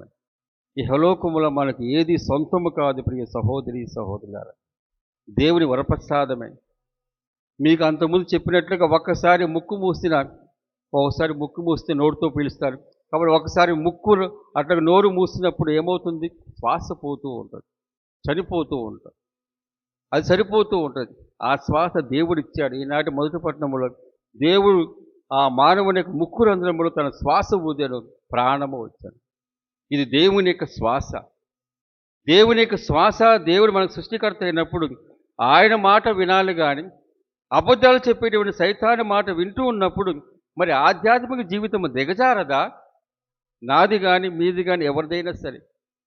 ఊపిరేమో ఒకడు పోసాడు, ఆ ఊపిరి ఉన్నటువంటి జీవితం వల్ల వేరే వాళ్ళ కోసం దారాదత్తం చేస్తూ ఉన్నప్పుడు ఆధ్యాత్మిక జీవితం ఎలా పెరుగుతుంది ప్రియ సహోదరి సహోదరులారా? పెరగదు కదా. శోధనకు గురి అవుతూ ఉన్నప్పుడు దేవుడు ఒక మాట చెబుతూ ఉన్నప్పుడు దానికి విరుద్ధంగా ఉన్నటువంటి, లేకపోతే విరుద్ధ శక్తిగా ఉన్నటువంటి సైతాను వచ్చేసి మనకు రంసుగా ఉండేటువంటి మాటల ద్వారా చెబుతూ ఉన్నప్పుడు దాని మాట వింటూ ఉన్నప్పుడు రాదా ఈ దిగజారేటువంటి జీవితం? రాదా నాకు కానీ ఎవరికైనా సరే? అనగా మనం ఉండే విధానములో, శోధింపబడేటువంటి విధానములో, ఆ శోధనకు లొంగిపోయే విధానములో ఏమవుతూ ఉంటుంది, మనము సైతాన్ని ఎంచుకుంటూ ఉన్నాం. సృష్టికర్తను కాకుండా సృష్టికర్త సృజించినటువంటి సైతాన్ని ఎంచుకుంటూ ఉన్నాం. ఎందుకంటే మనకు తెలుసు కదా, దేవదూతులను దేవుడు సృజించాడు. కానీ కొంతమంది అవిధేయత వలన దూరం అయిపోయారు, వారు సైతాన్లుగా మారిపోయారు. సైతాను ఎవరు? దేవుని చేత సృజింపబడినటువంటి ఒక వస్తువు, లేకపోతే ఒక ప్రాణి, ఒక ఆత్మ. ఆ ఆత్మ చెడు మూలముగా దుష్టాత్మ అయిపోయింది. నేను కూడా దేవుడితో సమానంగా నాకు ఉంది కదా, ఆత్మపరమైనటువంటి శక్తి ఉంది కదా, కాబట్టి ఆయన ఆధీనంలో ఉండటం ఎందుకు నేను? కాబట్టి నేను కూడా స్వతంత్రంగా ఉంటానని చెప్పేసి దేవుని యొక్క ఆధిపత్యాన్ని పక్కన పెట్టేసి వెళ్ళిపోవటం చూస్తూ ఉంటాను. వెళ్ళిపోయి ఇదిగో దేవుని కంటే ఎక్కువగా అవుదామని చెప్పేసి అనుకుంటూ ఉన్నప్పుడు తన శక్తి సరిపోలా. అందుకనే బలహీనుడైన మానవుణ్ణి కావలసినటువంటి సహాయాన్ని పొందుతూ ఉంది. అందుకని మానవుల దగ్గరికి వస్తూ ఉంటుంది. దేవదూత దగ్గరికి వెళ్ళటంలా, దేవుని కడకు వెళ్ళటంలా, మా దేవుడు ఏ విధముగా మానవుని సృజించాడో ఆ సృజించినటువంటి వస్తువులపై, మనుషులపై ఆయన యొక్క ఆధిపత్యాన్ని చెలాయించడానికి కానీ ప్రయత్నిస్తూ ఉన్నారు. ఈ ప్రయత్నములో మనకి ఇష్టమైన రీతిగా, అనుకూలమైన రీతిగా శోధిస్తూ ఉంటాడు. ఆ శోధన గురి అవుతూ ఉన్నప్పుడు మనం దాన్ని చూడగలగాలి, లేకపోతే దాన్ని మనం మన వివేకము చేత అది మంచా చెడో తెలుసుకోగలగాలి. ఎవరికి వాళ్ళు, ఎందుకంటే శోధన వచ్చేది మనసులో తెలియదు. మరి మీరు ఇక్కడే ఉంటూ ఉంటారు, నేను ఇక్కడ చెబుతూ ఉంటాను నా శోధన ఏ విధంగా ఉంటుందో, ఏ తారాస్థాయి ఉండవచ్చామో. అట్లాగే మీరు కూడా ఆలోచన చేస్తూ ఉన్నప్పుడు కేవలం దేవుని యొక్క ఆధ్యాత్మికత అది మాత్రం ఆలోచించకపోవచ్చు. ఏదైనా సరే, పలానా వాడు నన్ను తిట్టాడు కాబట్టి వెళ్ళంగానే, ఈ పూజ అయిపోయి వెళ్ళంగానే తప్పనిసాద బలముతో వెళ్ళిపోయి ఆడిని కొట్టాలని చెప్పేసి ఆ భావన ఉండొచ్చేమో, లేకపోతే ఒక మాట అనాలని చెప్పేసి, లేకపోతే ఇంక వేరే ఏదైనా సరే జరుగుతూ ఉంటుంది. కాబట్టి శోధన వ్యక్తిగతమైనది, వస్తూ ఉంటుంది. వచ్చినప్పుడు మనము దీన్ని తెలుసుకోగలగాలి. దేవుడు నా సృష్టికర్త, సైతాను దేవుని చేత సృజింపబడినది. కాబట్టి దేని మాట వినాలి, ఎవరి మాట వినాలి అనేటువంటిది ఒక వివేకం. ఆ తర్వాత మంచి చెడు అనే ఆలోచన ప్రతి ఒక్కరికి ఇవ్వబడింది. ఒక రీజనింగ్ పవర్ అనగా ఆలోచించే శక్తి వచ్చినటువంటి ప్రతి బాలికకు లేకపోతే బాలుడికి అప్పటి నుంచి తెలుసు మంచి చెడా అని చెప్పేసి. ఏదైనా సరే అమ్మ నాన్న కానీ టీచర్లు కానీ పిలిచేసి ఎవరి అక్కడికి వెళ్ళేవంటే నేను వెళ్ళలేదని చెప్పేసి అబద్ధం చెబుతూ నాలుక బయట పెట్టి కొరుకుతాడు. అంటే అప్పటికే తెలిసిపోయింది తాను చెప్పింది తప్పని చెప్పేసి. కాబట్టి మనం చేసే ప్రతి ఆలోచన, చెడు ఆలోచన కానీ చేసే ప్రతి చెడు పని కానీ మనకు తెలిసే చేస్తూ ఉంటాం. చివరన నేను తెలియక చేసేదని చెప్పేసి అంటూ ఉంటాం, తెలియక చేశారని, కానీ తెలిసే చేస్తూ ఉంటాం. అన్నీ మనందరికీ అటువంటి జ్ఞానం ఉంది. కాబట్టి దేవుని ముందు అట్లాగే ఇతరుల ముందు నాకు తెలియక చేశాను, నన్ను క్షమించు అనేటువంటి భావన వస్తూ ఉంటుంది. అట్లా కాకుండా నేను తెలిసే చేశాను, లేకపోతే ఇదిగో అట్లా జరిగిపోయింది అనేటువంటి భావన వేరు, నాకు తెలియక చేసిన భావన వేరుగా ఉంటూ ఉంటుంది. అన్నీ తెలిసే చేస్తూ ఉంటాం. ఎందుకంటే మన శక్తి అటువంటిది, గొప్ప శక్తి. మనలో ఒక ఊపిరి ఉంది, అది ఆధ్యాత్మిక అణువు చిన్నగా ఉంది, కానీ దానికి అపారమైన శక్తి ఉంది, అపారమైన శక్తి ఉంది. మనలో ఆధ్యాత్మికత అనేటువంటి ఒక నిజము, సత్యం ఉంది. ఆ సత్యం అనేటువంటిది అది కేవలం ఒక చిన్న శక్తిగా, శక్తిహీనతగా కలిగి లేదు, శక్తివంతంగా ఉంది. అందుకే మనము ప్రార్థిస్తూ ఉంటాం, దేవుని గురించి ఆలోచన చేస్తూ ఉంటాం, దేవుని ప్రార్థిస్తూ ఉంటాం. ఎందుకని ఆ శక్తి ఉంది, లోపల ఇమిడి ఉంది. అయితే దానికి కావలసిన చైతన్యాన్ని మనమే ఇవ్వగలం. ఎలాగా? శోధనలకు గురి కాకుండా, శోధనలకు గురి అయినా దాన్ని లొంగిపోకుండా పాపానికి దూరంగా ఉండటం ద్వారా, ఈ పాపం అనేటువంటి దానికి దూరంగా ఉండటానికి ప్రార్థించడం ద్వారా దేవునిపై అపారమైన శక్తి, ఆ శక్తి ఉంది. ఆ దేవునిపై అపారమైనటువంటి ఇదిగో నమ్మకము, విశ్వాసం, ఆయనపై ఎటువంటి అనుమానం కలగకుండా ఉండేటువంటి జీవితం, ఇవన్నీ కలిగినప్పుడే మనము ఈ ఆధ్యాత్మికత జీవితంలో పెరుగుతూ ఉంటాం. ప్రియ సహోదరి సహోదరులారా, ఈ విధంగా ఆలోచన చేయండి. తపస్కాలం మీరు చాలా ఉనికితో, అట్లాగే కావలసి మనం అందరం నాతో సహా ప్రతి ఒక్కరు ఉపవాసం చేస్తూ ఉంటాం, ప్రార్థన చేస్తూ ఉంటాం, అట్లాగే కొన్ని పునీక్రియలు చేస్తూ ఉంటాం. మనము ఆలోచన విధానముల మార్పు, మనస్తత్వముల మార్పు, అట్లాగే చేసేటువంటి పనులు యొక్క తలంపులో మార్పు కలగాలి. తలంపే వేరు చేస్తూ ఉంటుంది. మంచి తలంపు అయితే మంచి మార్పు అవుతుంది, చెడు తలంపు అయితే చెడుగానే ఉండిపోతూ ఉంటాం. తలంపు బాగుండాలి, మనస్తత్వం బాగుండాలి, ఆలోచన విధానం బాగుండాలి. మన ఆలోచన విధానం ఒకటి, దేవునిపై అపారమైన నమ్మకం ఉండాలి. మన ఆలోచన విధానం మరొకటి, ఇదిగో దేవుని చేత, దేవుని యొక్క రూపంలో ఉన్నటువంటి తోటి మానవుల పట్ల గౌరవభావం, వారికి కావలసినటువంటి సహాయం చేయగలిగేటువంటి మనస్తత్వం ఉండగలగాలి. ఈ రెండు కొలమాలు చాలు ప్రియ సహోదరి సహోదరులు. సోదర ప్రేమ, అట్లాగే దైవ ప్రేమ, దేవునిపై ఆధారపడే గుణం, అది అలవర్చుకోవాలి. అది ఉంది అని చెప్పేసి మనం చెప్పి అట్లా ఉండిపోవటం అనేటువంటిది సబబుగా ఉండదు. అబద్ధం అని చెప్పను, సబబుగా ఉండదు. ఎందుకంటే ప్రతి క్షణం, ప్రతిరోజు యేసు ప్రభు కూడా ప్రతిరోజు ప్రార్థన చేసేవాడు, ప్రతిరోజు శోధనకు గురయ్యేవాడు. శోధనకు గురి అయ్యేవాడు. ఆ విధంగా ఆయన ప్రతిరోజు కావలసిన పోరాటం చేసేవాడు. అటువంటిప్పుడు మనము అన్ని సమయంలో అన్ని విషయాల్లో దేవునిపై ఆధారపడేటువంటి ఆ వరుస కానీ పద్ధతి కానీ తెలుసుకోగలగాలి. ఇంకా ప్రతిసారి సోదరు ప్రేమ కలిగి ఉండే సోదరుడి పట్ల ఉండేటువంటి భావన సవ్యముగా ఉండాలి. అసూయ, పగ, ద్వేషము ఇవన్నీ మనల్ని కలిచివేస్తూ ఉంటాయి, బాధ పెడుతూ ఉంటాయి. ఇతరులను బాధ పెడుతూ ఉంటే మనల్ని కూడా బాధ పెడుతూ ఉంటాయి. కానీ ఒక్కొక్కసారి అలవాటు అయినప్పుడు మనం ఏం చేయలేం, కర్కోటంగా ఉండిపోతూ ఉంటాం, స్టబర్న్గా ఉండిపోతూ ఉంటాం. అలా కాకుండా ఇదిగో ఈ విధంగా ఆలోచన చేసినప్పుడు తప్పనిసరిగా మనలో ఉన్న ఆధ్యాత్మికత పెరుగుతూ ఉంటుంది. అట్లాగే శోధనకు గురి అయినా సరే దేవుడు మనకు అపారమైన శక్తిని ఇవ్వగలడు. ఆ అపారమైన శక్తి క్రీస్తు భగవంతుడు, క్రీస్తు ప్రభు తన యొక్క వాక్యం ద్వారా బలపరుస్తూ ఉంటాడు. ఇంకొన్ని క్షణాల్లో దివ్య సప్రసాద రూపంలో వస్తూ మనలను ఇంకా మరింతగా బలపరుస్తూ ఉన్నాడు. కాబట్టి విశ్వాసముతో, ఆయనపై ఆధారపడిన గుణముతో, ఇతరుల కోసమై జీవించిన విధానముతో ప్రార్థించుదాం. దేవుడు తప్పక మనకు కావాల్సిన దయచేస్తాడు.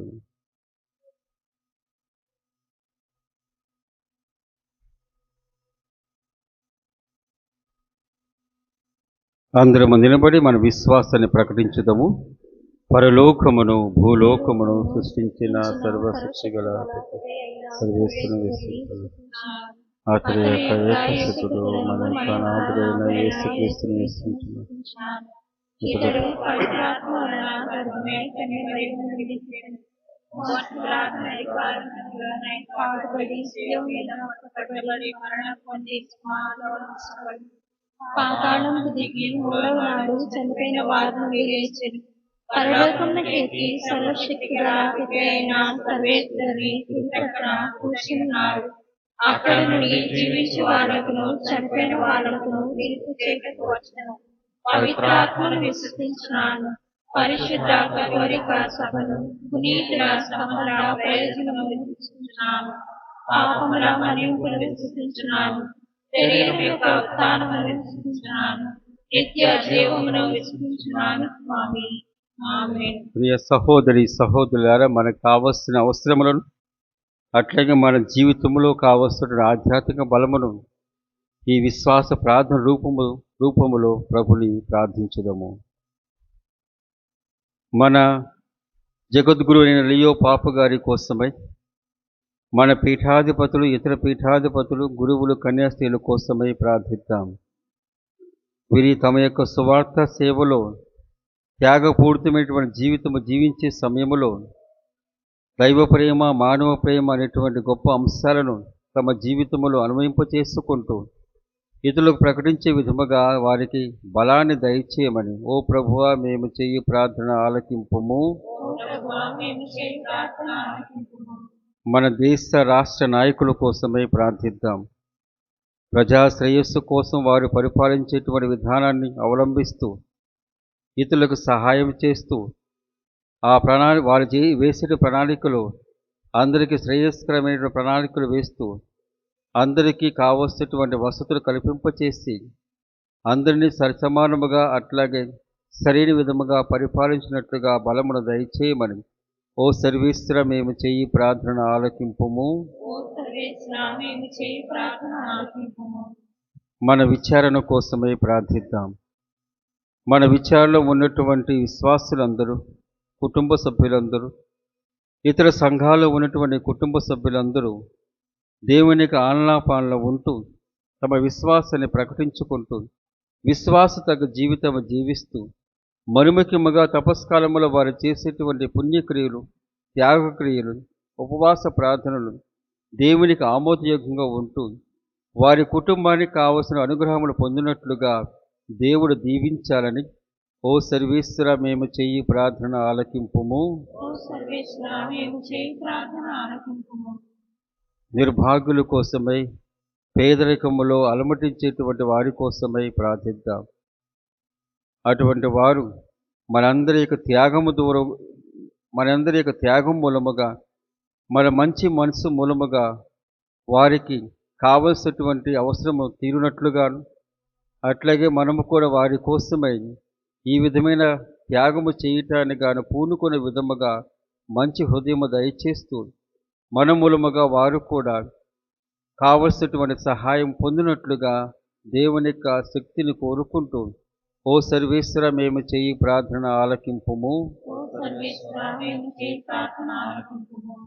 మనందరం ఈ తపస్కాలంలో చేసేటువంటి ప్రతి పని కావలసిన దేవుని వరప్రసాదం తీసుకువచ్చినట్లుగా సాయపడమని వేడుకుందాము. ఉనికితోనూ పూర్ణ మనస్సుతోనూ దేవునిపై అపారమైన నమ్మకంతో మనం చేసే ఉపవాస ప్రార్థనలు, త్యాగక్రియలు దేవునికి ఆమోదంగా ఉంటూ ఇతరులకు సహాయం చేసే విధముగా, ఇతరుల గురించి సరిగ్గా ఆలోచన చేసే విధముగా ఉండాలని కోరుకుంటూ, క్రమపడినటువంటి ఆ మనస్తత్వముతో దేవుణ్ణి మనం స్తుతించినట్లుగా సాయము చేయమని, ఓ సర్వేశ్వర మేము చేయి ప్రార్థన ఆలకింపుము. ఓ సర్వేశ్వరా, మేము చేయి ప్రార్థన ఆలకింపుము. దీక్షను చేపట్టిన వారందరి కోసమై ప్రార్థిద్దాం. వారు ప్రత్యేకమైన తలంపుతో ఈ దీక్షను చేబూని ఈ కాలములో త్యాగపూరితమైన జీవితం ఉపవాసము ద్వారా బహిరంగముగా వారు తమకు విశ్వాసాన్ని ప్రకటించుకునే సమయములో వారు ఎటువంటి శోధనకు గురి అవ్వకుండా కాచి కాపాడాలని దేవుని ప్రార్థిద్దాం. తద్వారా వీరు చేసే ప్రతీదీ శోధన గురి అవ్వకుండా అధిగమిస్తూ తమ యొక్క ఆత్మ శక్తి కోసమై, అట్లాగే కుటుంబ శ్రేయస్సు కోసమై వారు ఇటువంటి త్యాగ జీవితం జీవించినట్లుగా కావలసిన బలమును దయచేయమని, ఓ సర్వేశ్వర మేము చేయి ప్రార్థన ఆలకింపుము. ఓ సర్వేశ్వరా, మేము చేయి ప్రార్థన ఆలకింపుము. కొన్ని క్షణాలు సొంత అవసరముల కోసమే దేవుని ప్రార్థించుకుందాము.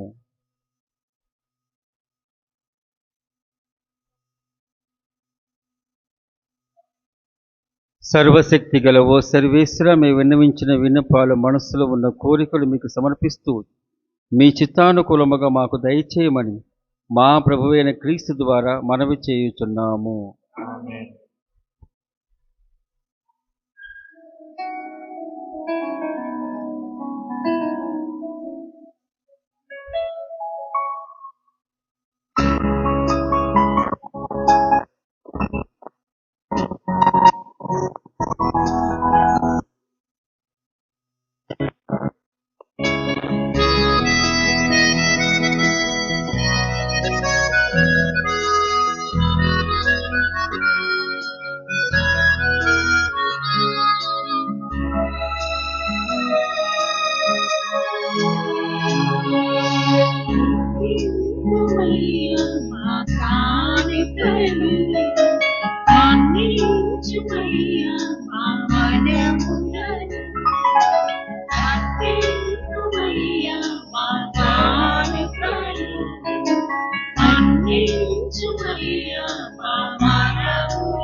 ప్రియ సహోదరి సహోదరులారా, నేనును మీరును అర్పిస్తున్న ఈ బలి సర్వశక్తి గల పితైన సర్వేశ్వరునికి అంగీకారమగునట్లా ప్రార్థింపుము. ప్రభు తన నామముతో మహిమ కొరకు, మన ప్రయోజనముల కొరకు, తన పవిత్ర క్రీస్తుల ప్రయోజనముల కొరకు ఈ కర్మల ద్వారా ఈ బలిని స్వీకరించుగాక. ప్రార్థించుదము. ఓ ప్రభువా, మేము ఈరోజు నీ సన్నిధికి తెచ్చిన కానుకలను నిండు మనసుతో అర్పింపగల హృదయమును దయచేయము. దైవానుగ్రహం పొందుటకు ఉపయుక్తమైన ఈ పుణ్యకాలము మాకు ఫలప్రదముగా రూపొందునుగాక.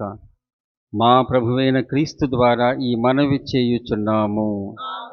ప్రభువు మీతో ఉండునుగాక. మీ ఆత్మతో ఉండునుగాక. మీ మనస్సులను ఉన్నతమునకు త్రిప్పుము. ప్రభువు వైపు త్రిప్పియున్నాము. మన దేవుడైన ప్రభువునకు కృతజ్ఞత తెలుపుదము. కృతజ్ఞత తెలుపుట యుక్తము న్యాయము. ప్రభువైన దేవ, పావన పిత, సర్వశక్తిగల నిత్య సర్వేశ్వర, మేము ఎల్లప్పుడూ ఎచ్చోటను నీకు కృతజ్ఞత వందనములు చెల్లించుట యుక్తము, న్యాయము, ధర్మము, రక్షణదాయకము. నీవు నీ బిడ్డల మనసులను నూతనీకరించి శుద్ధి చేయ నిమిత్తము ప్రత్యేకమైన అనుగ్రహ కాలమును బహుకరించితివి. ఈ కాలమందు మేము క్రమం తప్పిన కోరికను విడనాడి పరిశుద్ధ హృదయములతో నిన్ను మనసారా సేవించుటకు మాకు శక్తిని దయచేయుచున్నావు. అస్థిరమైన వాటి యందు మనసులను కేంద్రీకరింపక సుస్థిరమైన వాటి యందే మా మనసులను లగ్నము చేయ ప్రేరేపించుచున్నావు.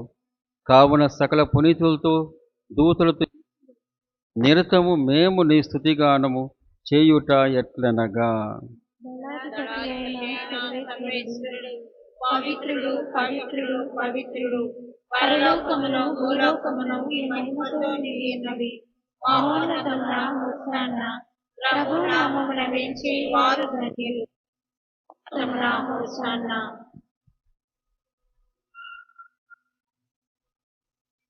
పావన పిత, నీవు నిక్కముగా పవిత్రుడవు. నీ సృష్టి అంతయు నిన్ను స్తుతించుట యుక్తము. ఏలైనా నీ కుమారుడు మా ప్రభువైన యేసు క్రీస్తు ద్వారా పవిత్రాత్మ ప్రభావం సమస్తమునకు జీవం పోసి పవిత్రపరచున్నావు. ప్రపంచమాద్యంతము సూర్యోదయము నుండి సూర్య అస్తమయం వరకు నీ నామము నిర్మలమైన బలిని అర్పించుటకై ప్రజలను నిరతము పిలుచున్నావు. కావున ఓ ప్రభువా, ఈ కానుకలు నీ సమ్ముఖమునకు తెచ్చి ఉన్నాము. పవిత్ర ఆత్మ ద్వారా వీరిని పవిత్రపరచ బ్రతిమాలుచున్నాము. ఈ విధమున ఇవి మా ప్రభువు నీ కుమారుడైన యేసుక్రీస్తు శరీర రక్తములు అగునుగాక. అతని ఆజ్ఞ ప్రకారమే ఈ కృతజ్ఞత అర్చనను నెరవేర్చుచున్నాము.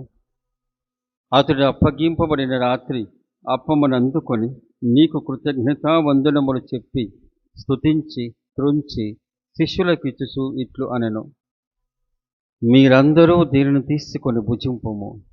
ఏలైనా ఇది మీ కొరకు అప్పగింపబడనున్న నా శరీరము.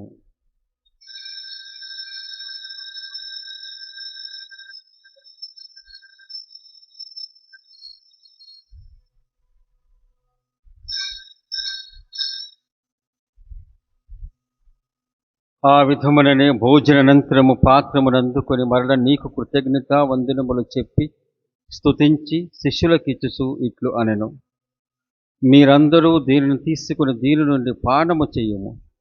ఏలైనా ఇది నూతన నిత్య నిబంధన యొక్క నా రక్తపు పాత్రము. ఇది మీ కొరకును అనేకుల కొరకును పాప పరిహారమునకి ధార ఓయబడును. దీనిని నా జ్ఞాపకార్థము చేయుడు.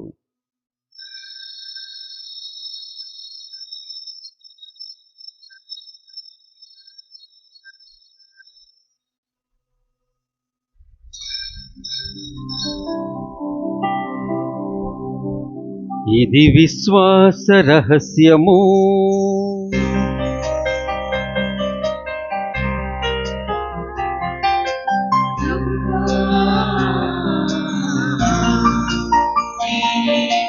నీ మరణమును ప్రకటించెదము, నీ ఉత్థానమును చాటెదము. నీవు మరలా వచ్చు వరకు వేచియుందుము.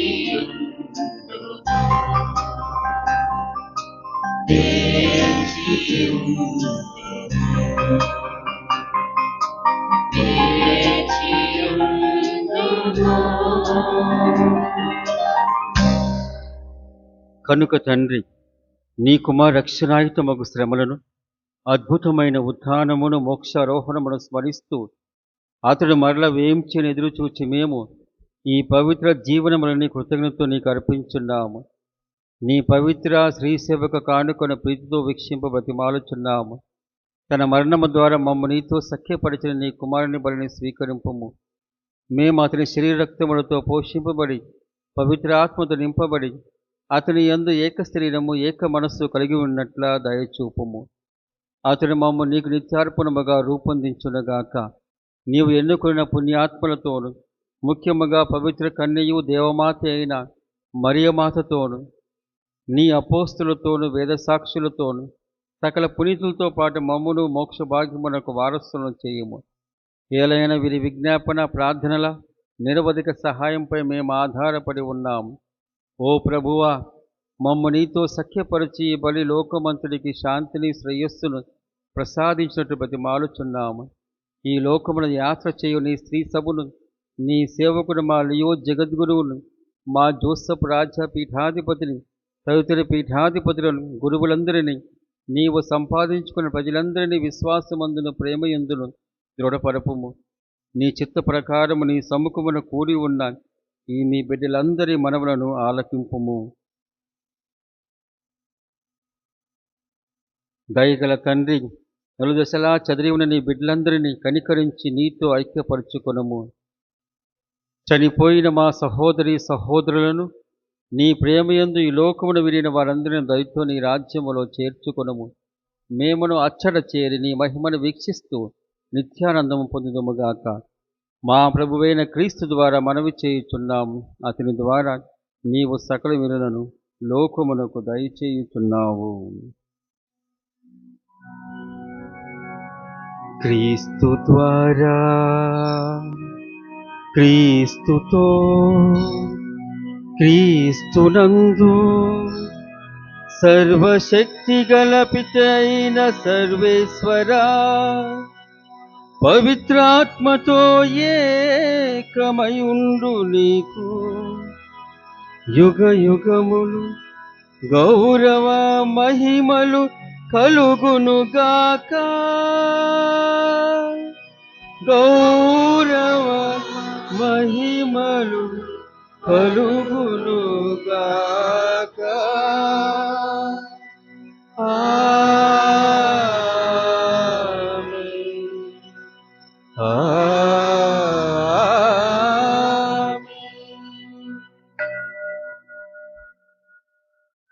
మన రక్షకుడిచ్చిన పరమోపదేశమును అనుసరించి ప్రార్థింప సాహసింతము.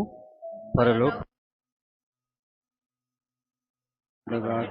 నీ రాజ్యము వచ్చునుగాక, నీ చిత్తము పరలోకమందు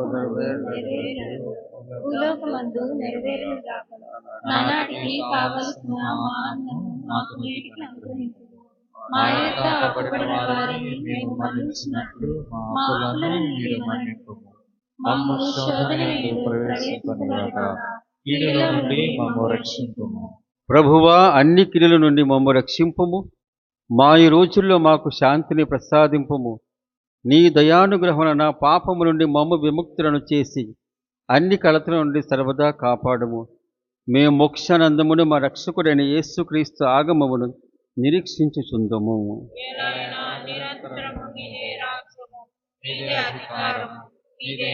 శాంతిని మీకు అనుగ్రహించున్నాను, నా శాంతిని మీకు ఇచ్చున్నాను అని నీ అపోస్తలులతో వచించిన ప్రభువైన యేసువా, మా పాపము లెక్కింపక నీ స్త్రీ సభ విశ్వాసమును వీక్షింపుము. నీ చిత్త ప్రకారము నీ సభకు శాంతిని ఐక్యమును అనుగ్రహింపుము. యుగ యుగములు జీవించు పరిపాలించు ప్రభువా, ప్రభుని శాంతి ఎల్లప్పుడూ మీ అందరితో ఉండునుగాక. ఒకరికొకరు సమాధానము తెలుపుకుందుము.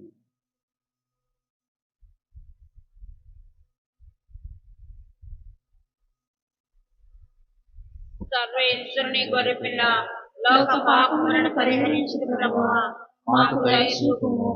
సర్వేశ్వరుని గొర్రెపిల్ల, లోక పాపములను పరిహరించు ప్రభువా, మాకు దయచూపుము.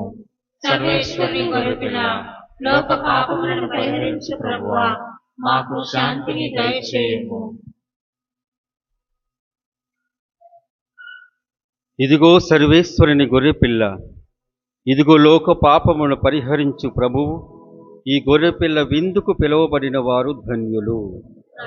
నీవు నా ఇంట ప్రవేశించుటకు నేను పాత్రుడను కానీ నీవు ఒక మాట పలికిన నా ఆత్మ స్వస్థత పొందింది.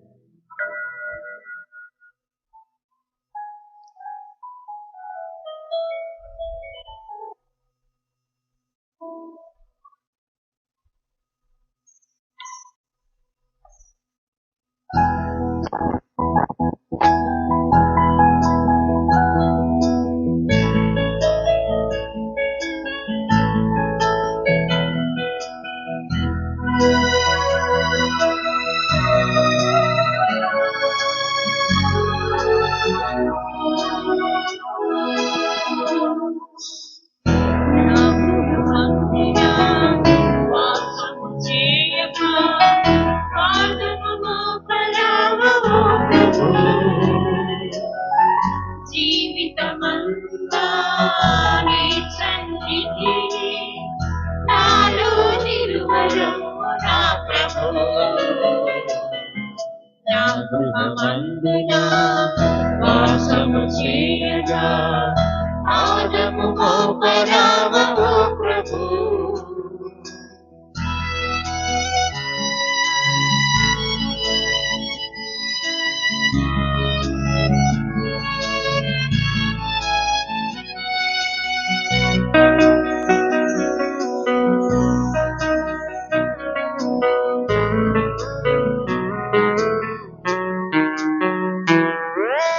నిర్మలమైన సన్నిధిలోన ఎల్లకాలము ఉండాలి. కన్నులలోన నీతి వెలుగు కంటి పాపలా వెలగాలి.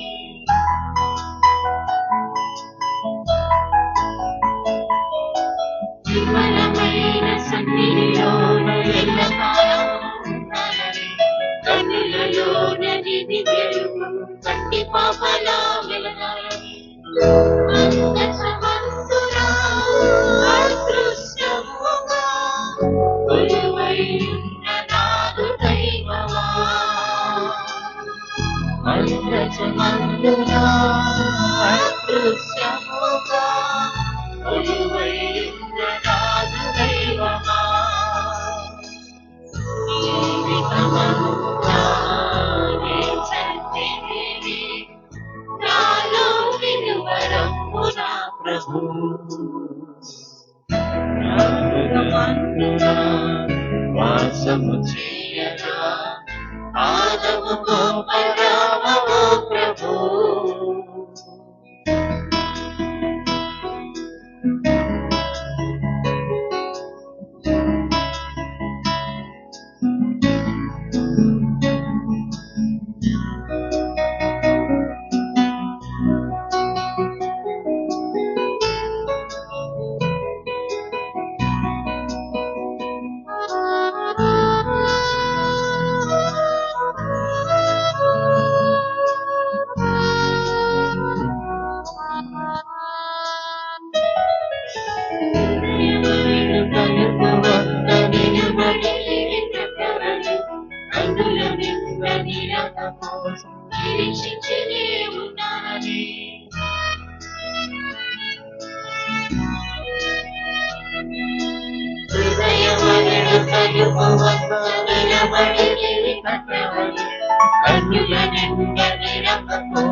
జీవితమంతా నీ సన్నిధిని నాలో నిలువరము నా ప్రభు. నా గృహమందున వాసము చేయగా పాదము మోపరావో ప్రభు.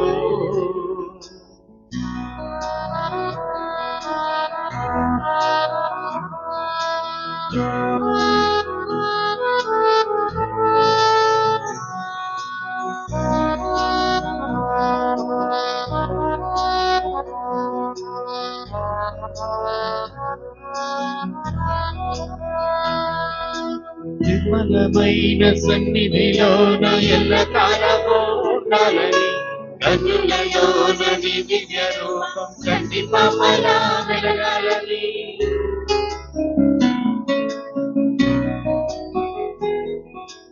నిర్మలమైన సన్నిధిలోన ఎల్లకాలము ఉండాలని కన్నులలోన నీ దివ్య రూపం కంటి పాపలా వెలగాలని మందసమంతులా అదృశ్యము నాదు దైవమా మందసమంతులా అదృశ్యముగా కొలువైయున్న నాదు దైవమా జీవితమంతా నీ సన్నిధిని నాలో నిలువరమ్మ నా ప్రభు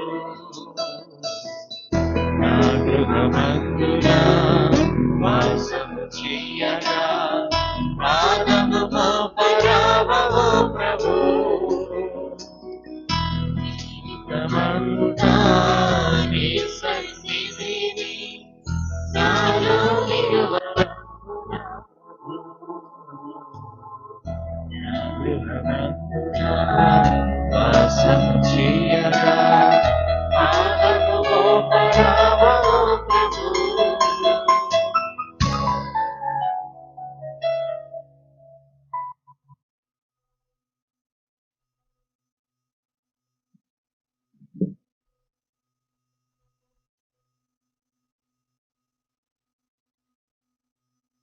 పునీత ఎన్యాస్ వారు చేసిన జపము.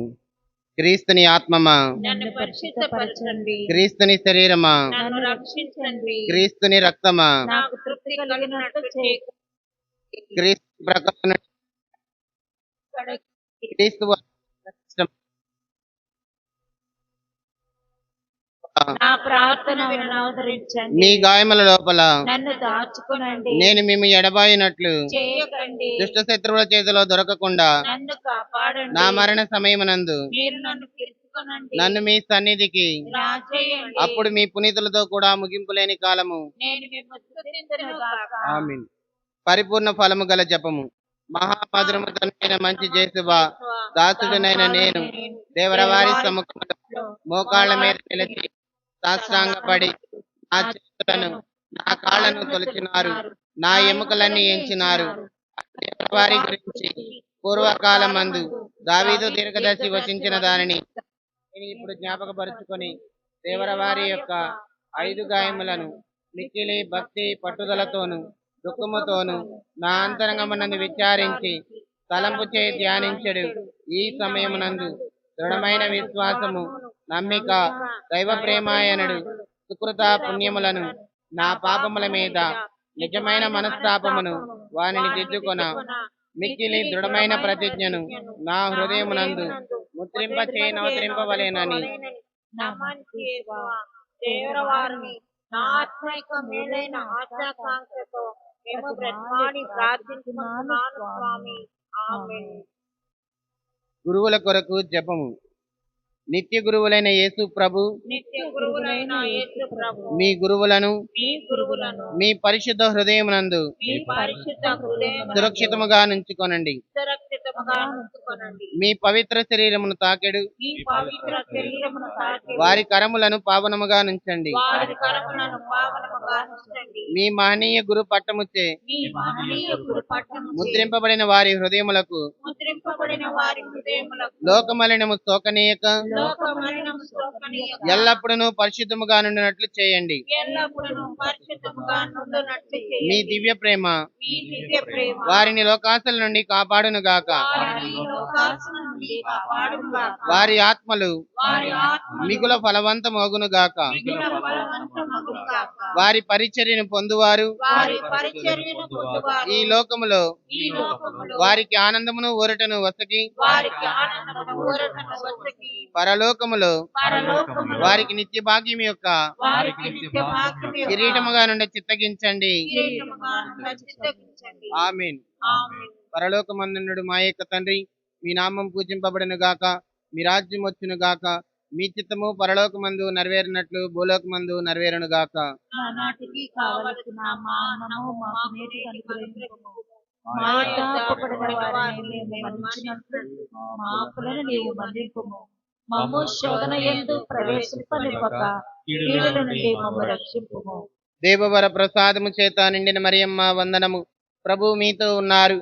స్త్రీలలో ఆశీర్వదింపబడిన వారు మీరే. మీ గర్భఫలమగు చేస్తూ ఆశీర్వదింపబడిన వారగునే. పరిశుద్ధ మరియమ్మ సర్వేశ్వరి యొక్క మాత, పాపాత్మమైనటువంటి మా కొరకు ఇప్పుడును మా మరణ సమయమందును ప్రార్థించండి. ఆమేన్. పితా పుత్ర పవిత్రాత్మకు మహిమ కలుగును గాక. ఆదిలో కలిగినట్లు ఇప్పుడును ఎల్లప్పుడూ సదాకాలం కలుగును గాక. ప్రార్థించుదము. ఓ ప్రభువా, మేము భుజించిన ఈ స్వర్గపు ఆహారము ద్వారా మేము నూతనీకరింపబడుచున్నాము. మా విశ్వాసం వృద్ధి చెందుచున్నది. మా ఆధ్యాత్మిక నిరీక్షణ అధికమగుచున్నది. మా యందు దైవప్రేమ బలపడుచున్నది. ఈ విధముగా నిజమైన జీవనదాయక ఆహారమైన క్రీస్తు కొరకు మేము ఆకలి దప్పులు కలిగి ఉన్నట్లును, నీ నోటి నుండి వెలువడు ప్రతి మాట వలన జీవింపగలుగునట్లును మాకు నీ కృపను అనుగ్రహింపుము. మా ప్రభువైన క్రీస్తు ద్వారా మనవి చేస్తున్నాము. సేపు కూర్చోవలసిందిగా కోరుతున్నాను.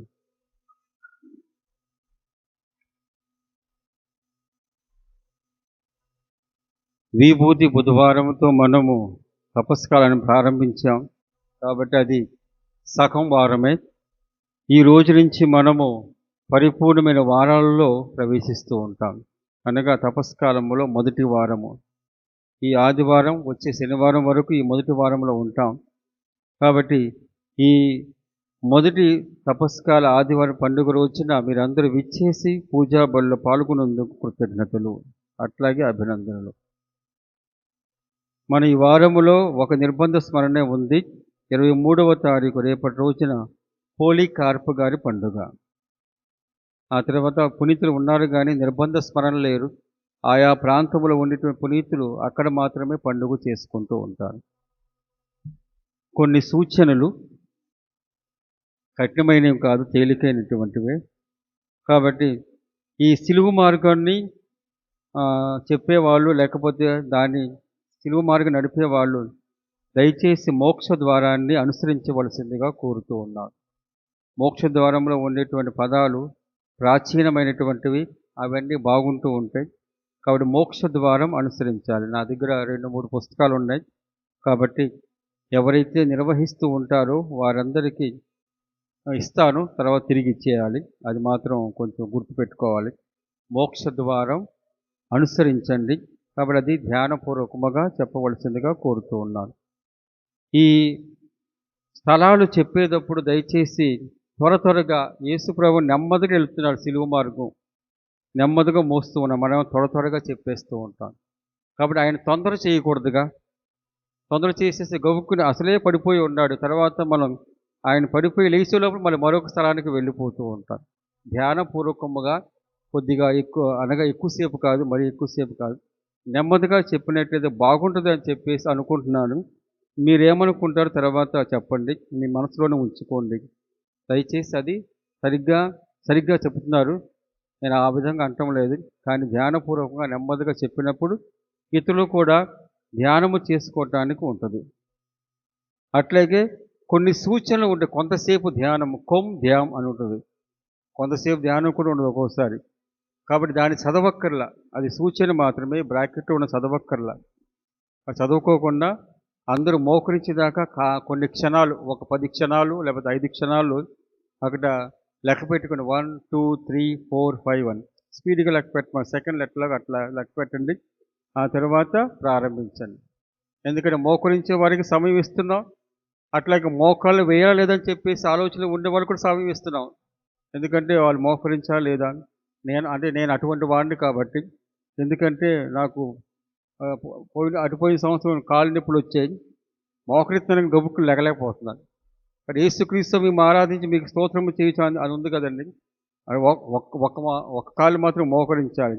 గబుక్కులు లెగాలంటే అటు ఇటు చూస్తున్నారు, ఎవరైనా చూస్తున్నారని చెప్పేసి. దేవుని దేవులు ఎవరు చూడండి, ఎవరు బాధలు వాళ్ళు ఉన్నారు.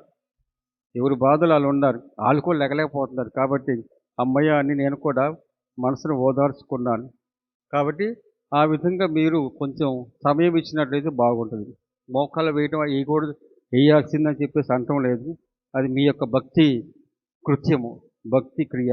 మీరు ఏ విధంగా అయినా భక్తితో పాల్గొనవలసిందిగా కోరుతూ ఉన్నాను. ఆ తర్వాత మార్చ్ 16, 17, 18 తారీఖుల్లో కూటాలు ఉన్నాయి. పవిత్రాత్మ నూతనీకరణ కూటాలు ఎవరి ఫాదర్ థామస్ వీసీ గారు నిర్వహిస్తారు. కాబట్టి దీన్ని మనసులో ఉంచుకోండి. అట్లాగే దీనికోసమే తయారవ్వండి.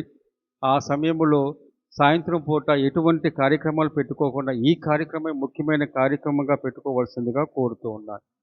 ఎందుకంటే తపస్కాలము మనకు అనుకూలమైన సమయము, అట్లాగే దేవుని అనుగ్రహం పొందే అనుకూల సమయము.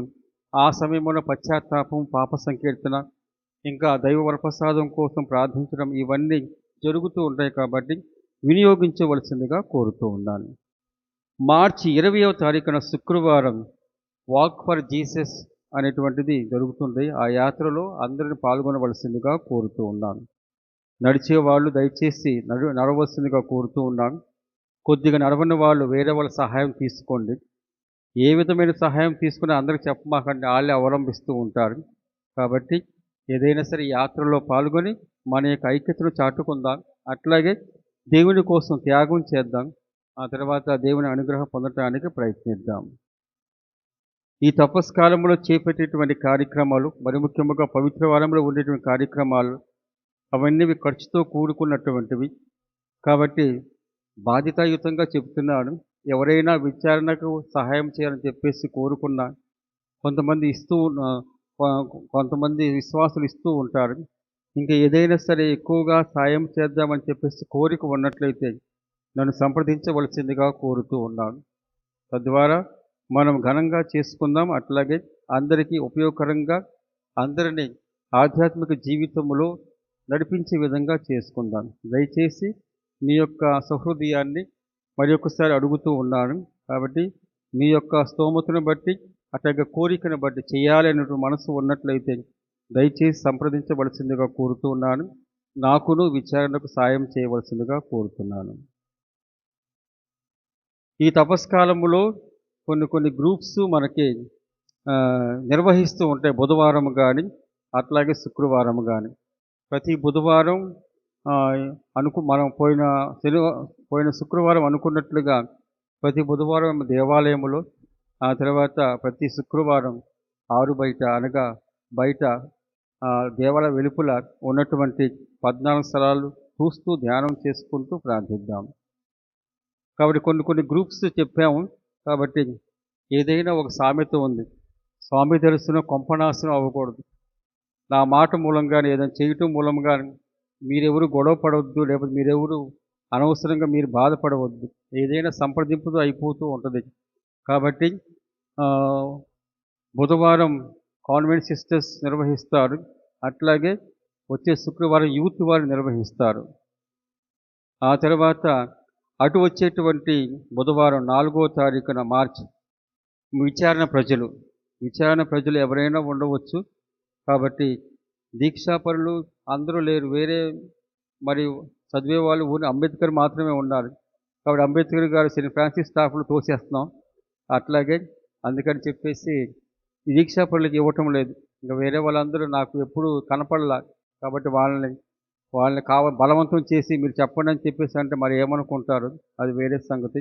కాబట్టి విచారణ ప్రజలు.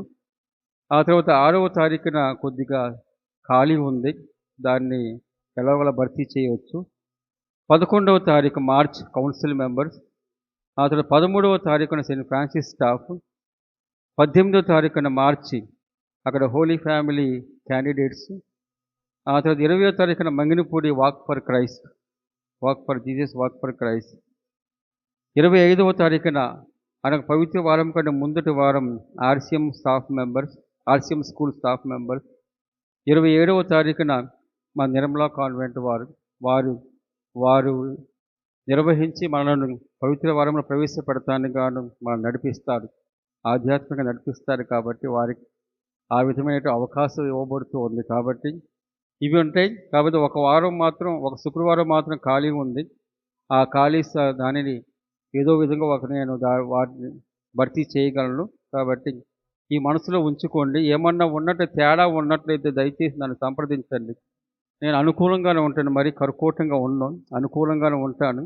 కాబట్టి ఏదైనా సరే, ఎందుకంటే మనం ఎవరినైనా సరే పాపములో కానీ గొడవలు లాగినట్లయితే నాకు ఈత రాదు.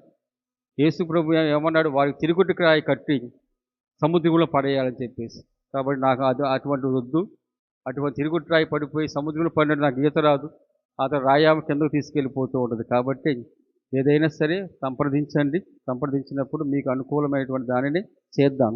ఎందుకంటే నాకు ఐక్యత, అట్లాగే మనందరం ఒకరినొకరు చూసుకుని నవ్వుకోవాలి. అట్లాగే మరి ఈ మొహం ఏంటో చూడాల్సి వస్తుందని చెప్పేసి అనుకోకుండా చూసుకుని నవ్వుకోవాలి. అట్లాగే సరదాగా ఉండాలి. అట్లాగే ఒకరి కోసం ఒకరు జీవించే విధానం అయితే బాగుంటూ ఉంటుంది అనే ఉద్దేశము. కాబట్టి ఆ విధంగా దయచేసి మీరు దీంట్లో పాల్గొనవలసిందిగా. ఇది కూడా ఒక త్యాగక్రియ. మనకి ఇష్టమైన వాళ్ళతో ఉండటం వైరును, మనకి ఇష్టం లేని వారితో పక్కన ఉండటం ఇంకా ఘోరమైనటువంటిది. అది కూడా గొప్ప త్యాగమే. కాబట్టి ఆ త్యాగపూరితమైన పనులు ఈ తపస్కాలము చేయటానికి ఆస్కారం ఉంది. కాబట్టి ఇది మనసులో ఉంచుకోండి. వచ్చే వారం కూడా చెప్తాను కొన్ని కోటాల గురించి, ఆ తర్వాత యాత్ర గురించి, ఎందుకంటే మర్చిపోతాంగా, అందుకని చెప్పేసి చెప్తాను. ఇంకేమైనా ఉంటే తర్వాత చెప్తాను. దయచేసి బుధవారం, శుక్రవారం జరిగేటువంటి శ్రీవు మార్గంలో దయచేసి పాల్గొనండి. ఈ రోజున కూడా మామూలుగానే యథావిధిగా ఆరాధన జరుగుతూ ఉంటుంది. అట్లాగే వచ్చే శుక్రవారం కూడా అటు వచ్చే మొదటి శుక్రవారం రోజున కూడా కొంచెం ముందుగా తయారై రండి. తయారై రావటం అంటే ఆ రోజు శిలువ మార్గం ఉంది, పూజ ఉంది, ఆ తర్వాత ఆరాధన ఉంది. కాబట్టి 2-3 గంటలు మీరు బ్యాంకులో వేసుకుని రండి. దానికి తగ్గట్టుగా నీళ్లు కానీ, ఆ తర్వాత కొద్దిగా అల్పాహారం కానీ తీసుకొని రావచ్చు. ఎందుకంటే ఆ విధంగా మనకు అవకాశం ఉంటుంటుంది. ఒక 3 గంటల సేపు ఇక్కడ మనం పాల్గొంటే తప్పనిసరిగా త్యాగానికి తగిన ఫలితం మనం అనుభవించగలం. మొదటి శుక్రవారం, వచ్చే శుక్రవారం కాదు, మొదటి శుక్రవారం ఆరాధన, పూజ, ఆ తర్వాత శిలువ మార్గం కూడా ఉంటుంది. కాబట్టి ముందుగా శిలువ మార్గం, తర్వాత ఆరాధన, తర్వాత పూజా బలి. ముందుగానే చెప్తున్నాను, అట్లాగే మీరు ప్రణాళిక వేసుకోవచ్చనే భావనతో. పోయిన ఆదివారపు చందా రూపాయలు 18,470. మీ సహృదయానికి కృతజ్ఞతలు. నిలబడదాం, చివరి ఆశీర్వాదం పొందుదాం. ప్రభువు మీతో ఉండునుగాక. సర్వశక్తి గల సర్వేశ్వరుడు పిత, పుత్ర, పవిత్రాత్మ మిమ్మందరిని ఆశీర్వదించి కాపాడునగాక. పూజ సమాప్తమైనది. సమాధానముతో వెళ్ళి క్రీస్తుని ప్రేమలో జీవించండి.